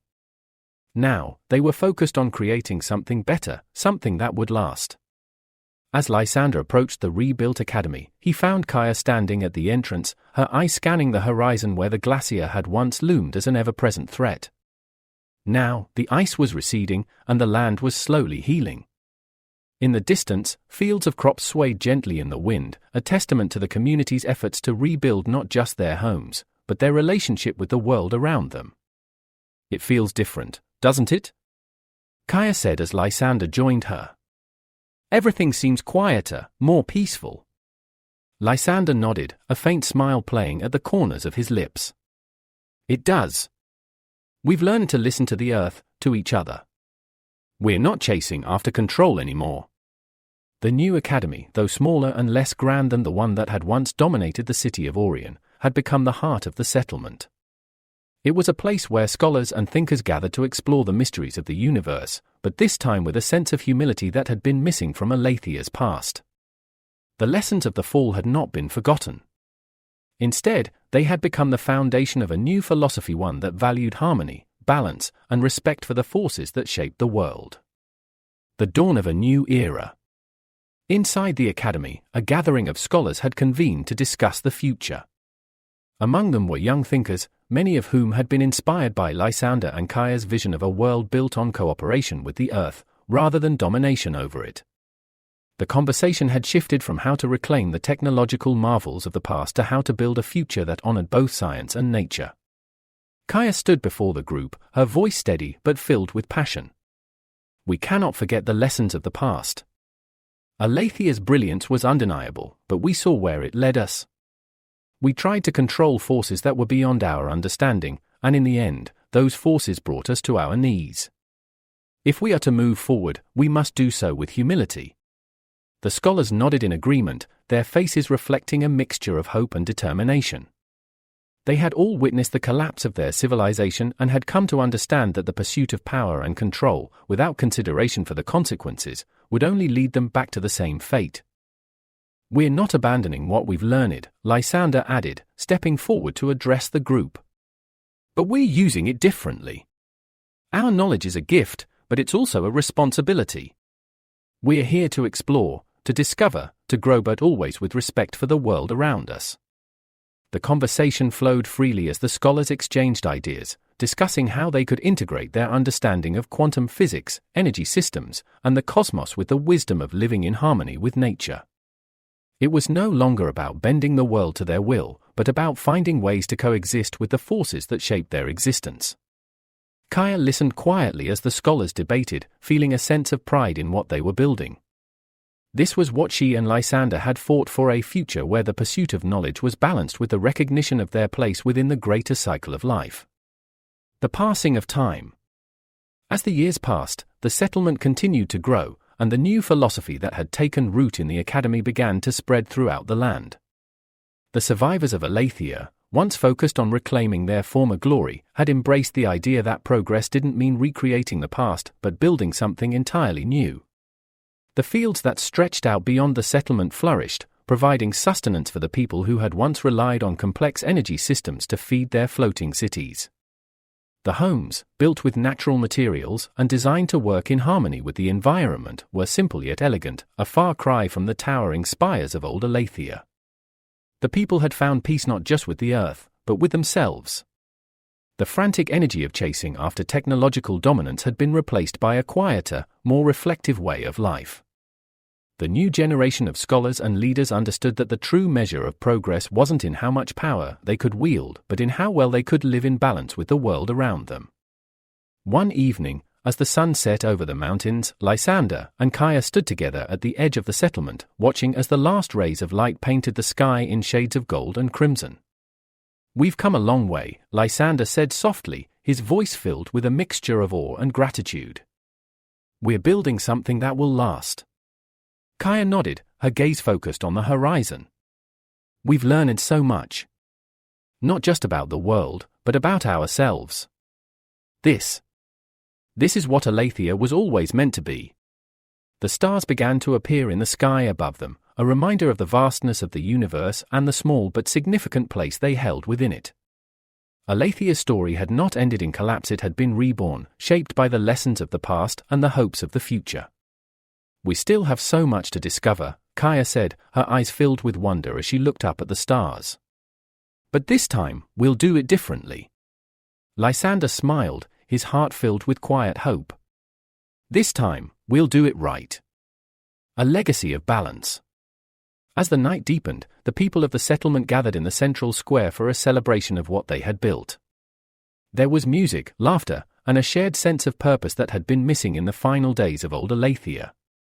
The younger generation, many of whom had been born after the fall of the floating cities, danced beneath the stars, their eyes filled with the promise of a future that was theirs to shape. Lysander and Kaya watched from the edge of the square, their hearts full as they saw the joy and hope that radiated from the people around them. This was the world they had fought for, a world built on the lessons of the past, but with an eye toward a future of balance and harmony. "This is our legacy," Kaya said softly, her voice filled with quiet pride. "A legacy that will endure." Lysander nodded, his eyes reflecting the stars above. "And it's only just beginning." Conclusion: the boundaries of reality. Alathia had once believed itself to be invincible. Its mastery over the forces of nature, its towering cities, and its breakthroughs in technology had convinced the people that they stood at the pinnacle of human achievement. But as the glacier advanced and the once mighty civilization crumbled beneath the weight of its own hubris, the survivors came to realize a simple truth: no civilization, no matter how powerful, could escape the boundaries of reality. Standing on the edge of the new settlement, Lysander gazed out at the horizon, where the glacier had once loomed as a constant threat. Now, the land had begun to heal, and the people who had once lived in fear of the Earth's power had found a way to coexist with it. They no longer sought to control the forces that shaped their world. Instead, they had learned to live within those forces, respecting the balance that had been missing for so long. The journey from the rise of Alathia to its fall, and now its rebirth, was a reminder that human ambition, while capable of incredible achievements, must always be tempered by humility. The people of Alathia had pushed the limits of what was possible, reaching for the stars and bending the laws of the universe to their will. But in their quest for power, they had forgotten that they were part of the very forces they sought to control. The boundaries of reality, as Lysander and Kaya had come to understand, were not walls to be broken down or obstacles to be overcome. They were the natural limits that defined existence, the cycles of creation and destruction, the balance between progress and preservation. Alathia's failure had not been caused by a lack of knowledge or innovation, it had been the result of ignoring those boundaries, of believing that they were above the forces that governed the world. The cycle of civilization. Throughout history, civilizations had risen and fallen, each leaving behind traces of their achievements and failures. Alathia was not the first to rise to great heights, nor would it be the last to fall. The glacier that had wiped away the floating cities had buried the remnants of other ancient civilizations, worlds long forgotten, their stories erased by the slow march of time. The people of Alathia had discovered artifacts from those forgotten worlds, but they had never truly understood the warnings they carried. Now, as the new generation of Alathians worked to rebuild their society, they did so with a deeper understanding of the cyclical nature of existence. They knew that they were part of a larger pattern, one that had repeated itself across the ages. Civilizations, like the seasons, followed a cycle. They were born, they grew, they reached for greatness, and eventually, they declined. But each time, something new emerged from the ruins, shaped by the lessons of the past. The cycle continues, Kaya said softly one evening as she and Lysander sat together beneath the stars. We've seen it with our own eyes. The ruins we uncovered, the artifacts buried beneath the ice, they were reminders that no civilization is immune to the passage of time. Lysander nodded, his gaze fixed on the sky. But this time, we have a chance to break that cycle. We've learned from the mistakes of the past. We're not building for power or dominance, we're rebuilding for balance. Maybe that's the key to lasting. The idea that civilizations could rise without falling was an ambitious one, but Lysander and Kaya believed that it was possible. Alathia had fallen because it had ignored the balance between progress and restraint. Now, with a renewed focus on living in harmony with the earth and respecting the forces that shaped their world, they hoped to create a legacy that would endure. Living within the boundaries. As the people of the settlement continued to build, they did so with a new philosophy at the core of their work.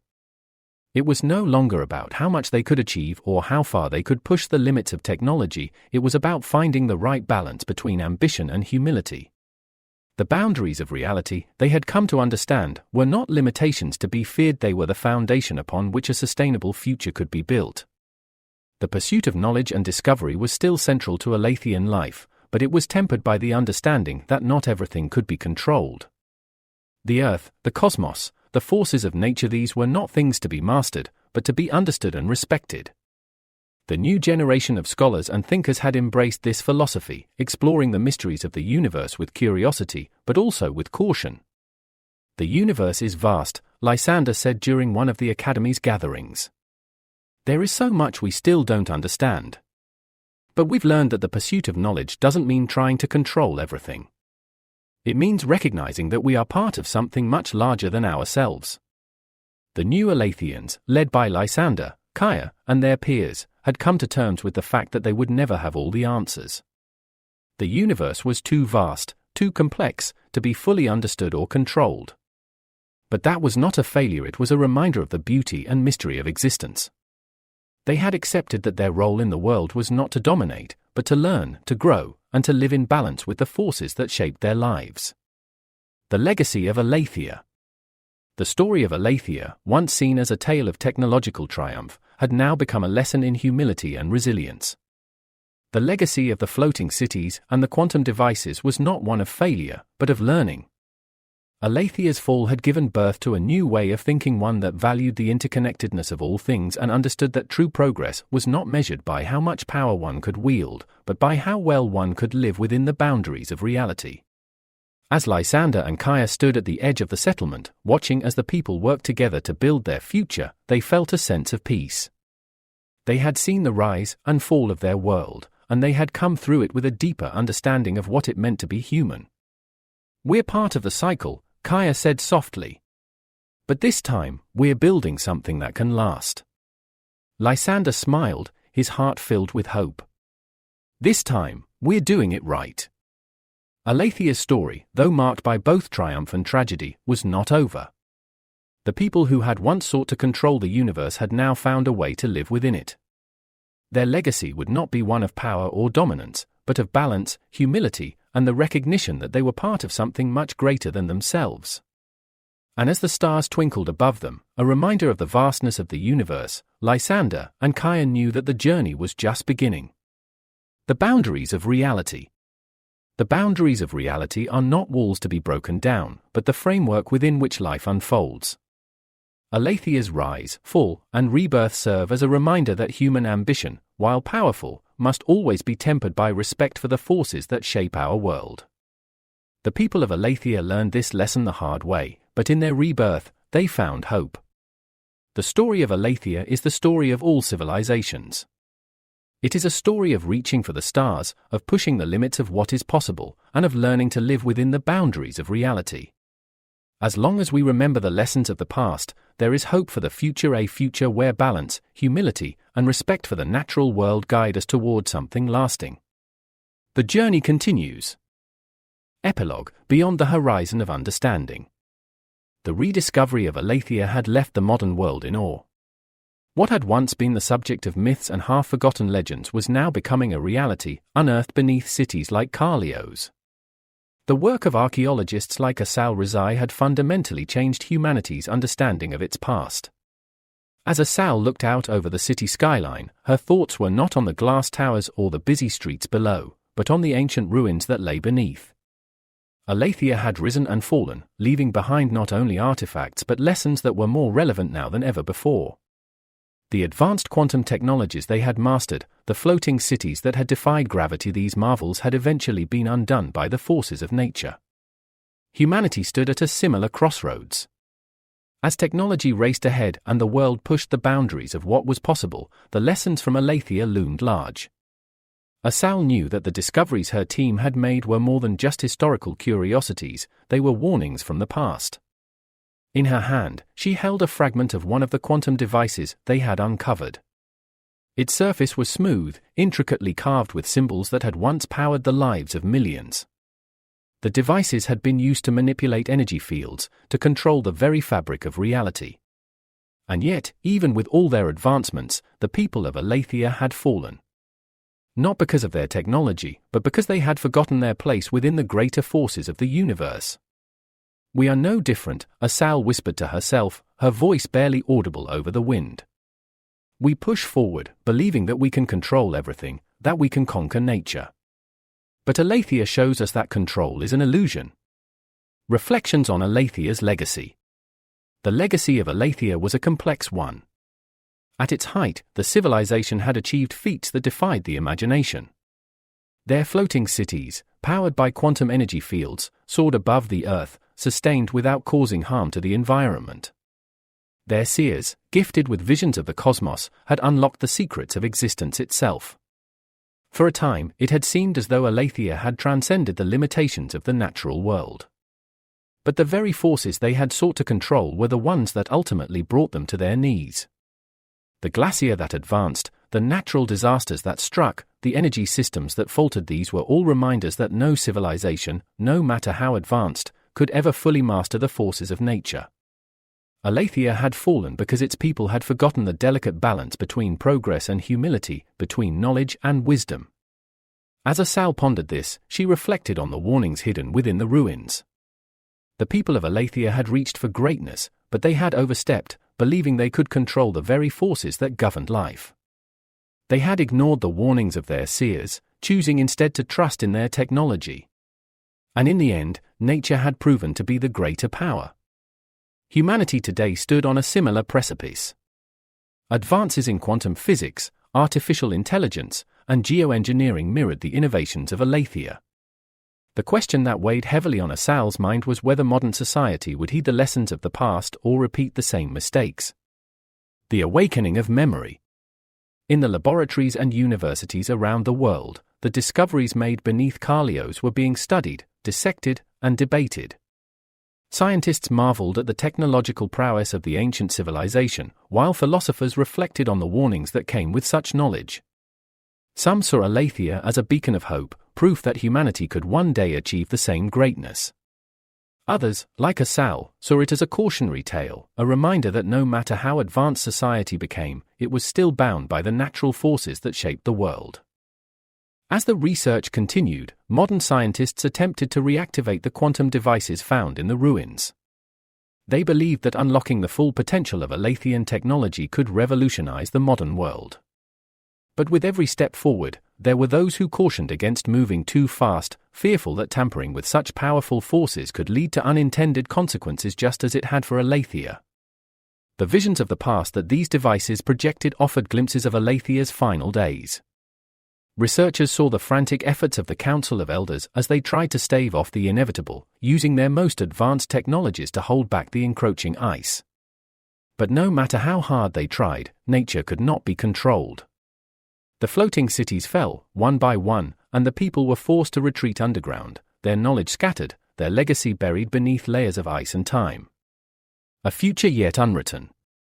As Assal stood on the balcony, gazing out over the city of Carlios, she could not help but wonder what future awaited modern civilization. The parallels between her world and Alathia's were impossible to ignore. Both had reached extraordinary heights, and both faced the same question: how far could they push the boundaries of reality before those boundaries pushed back? In the distance, the city pulsed with life, unaware of the ancient world beneath its streets. But Assal knew that the past was not just buried in the ground, it lived on in the decisions they made every day. The discoveries her team had unearthed were more than just remnants of a forgotten civilization, they were warnings, lessons carved into time itself. "We must learn from them," Assal murmured. "Or we will fall, just as they did." The world was at a turning point, just as Alathia had been. The advances of modern technology, the drive to push beyond the boundaries of reality, these were the same ambitions that had once driven the people of Alathia. But if humanity could not find a way to balance progress with humility, to live in harmony with the forces of nature, the future would look all too familiar. Assal closed her eyes for a moment, letting the wind carry her thoughts away. The discoveries her team had made were monumental, but they were only the beginning. The real challenge lay ahead in what humanity would choose to do with this knowledge. Beyond the horizon. The stars sparkled above, indifferent to the rise and fall of civilizations, to the discoveries made beneath the earth or in the cosmos.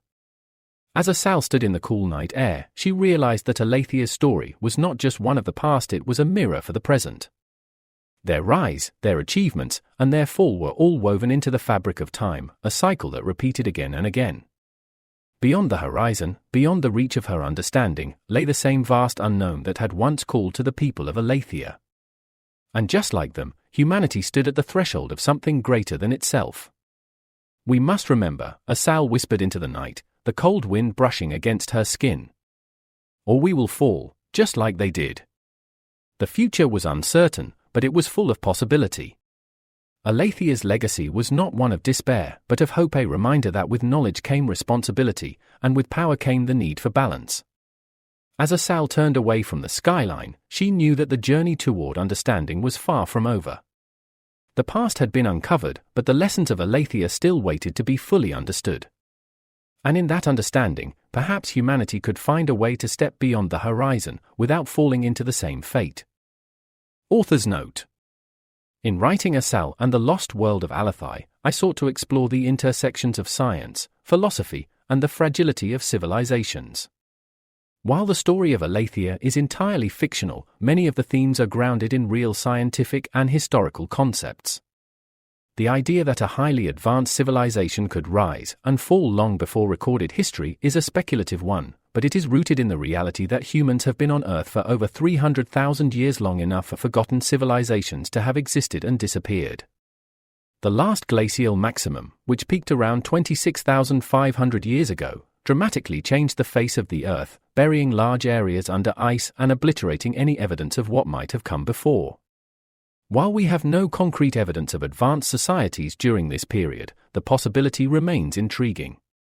The technological advancements of Alathia, particularly in areas like quantum physics, energy manipulation, and genetic engineering, were inspired by our current understanding of science, though much of it is speculative and fictionalized. Concepts like zero-point energy, quantum fields, and geoengineering are real areas of scientific inquiry, but their portrayal in this story is meant to stretch the imagination and prompt readers to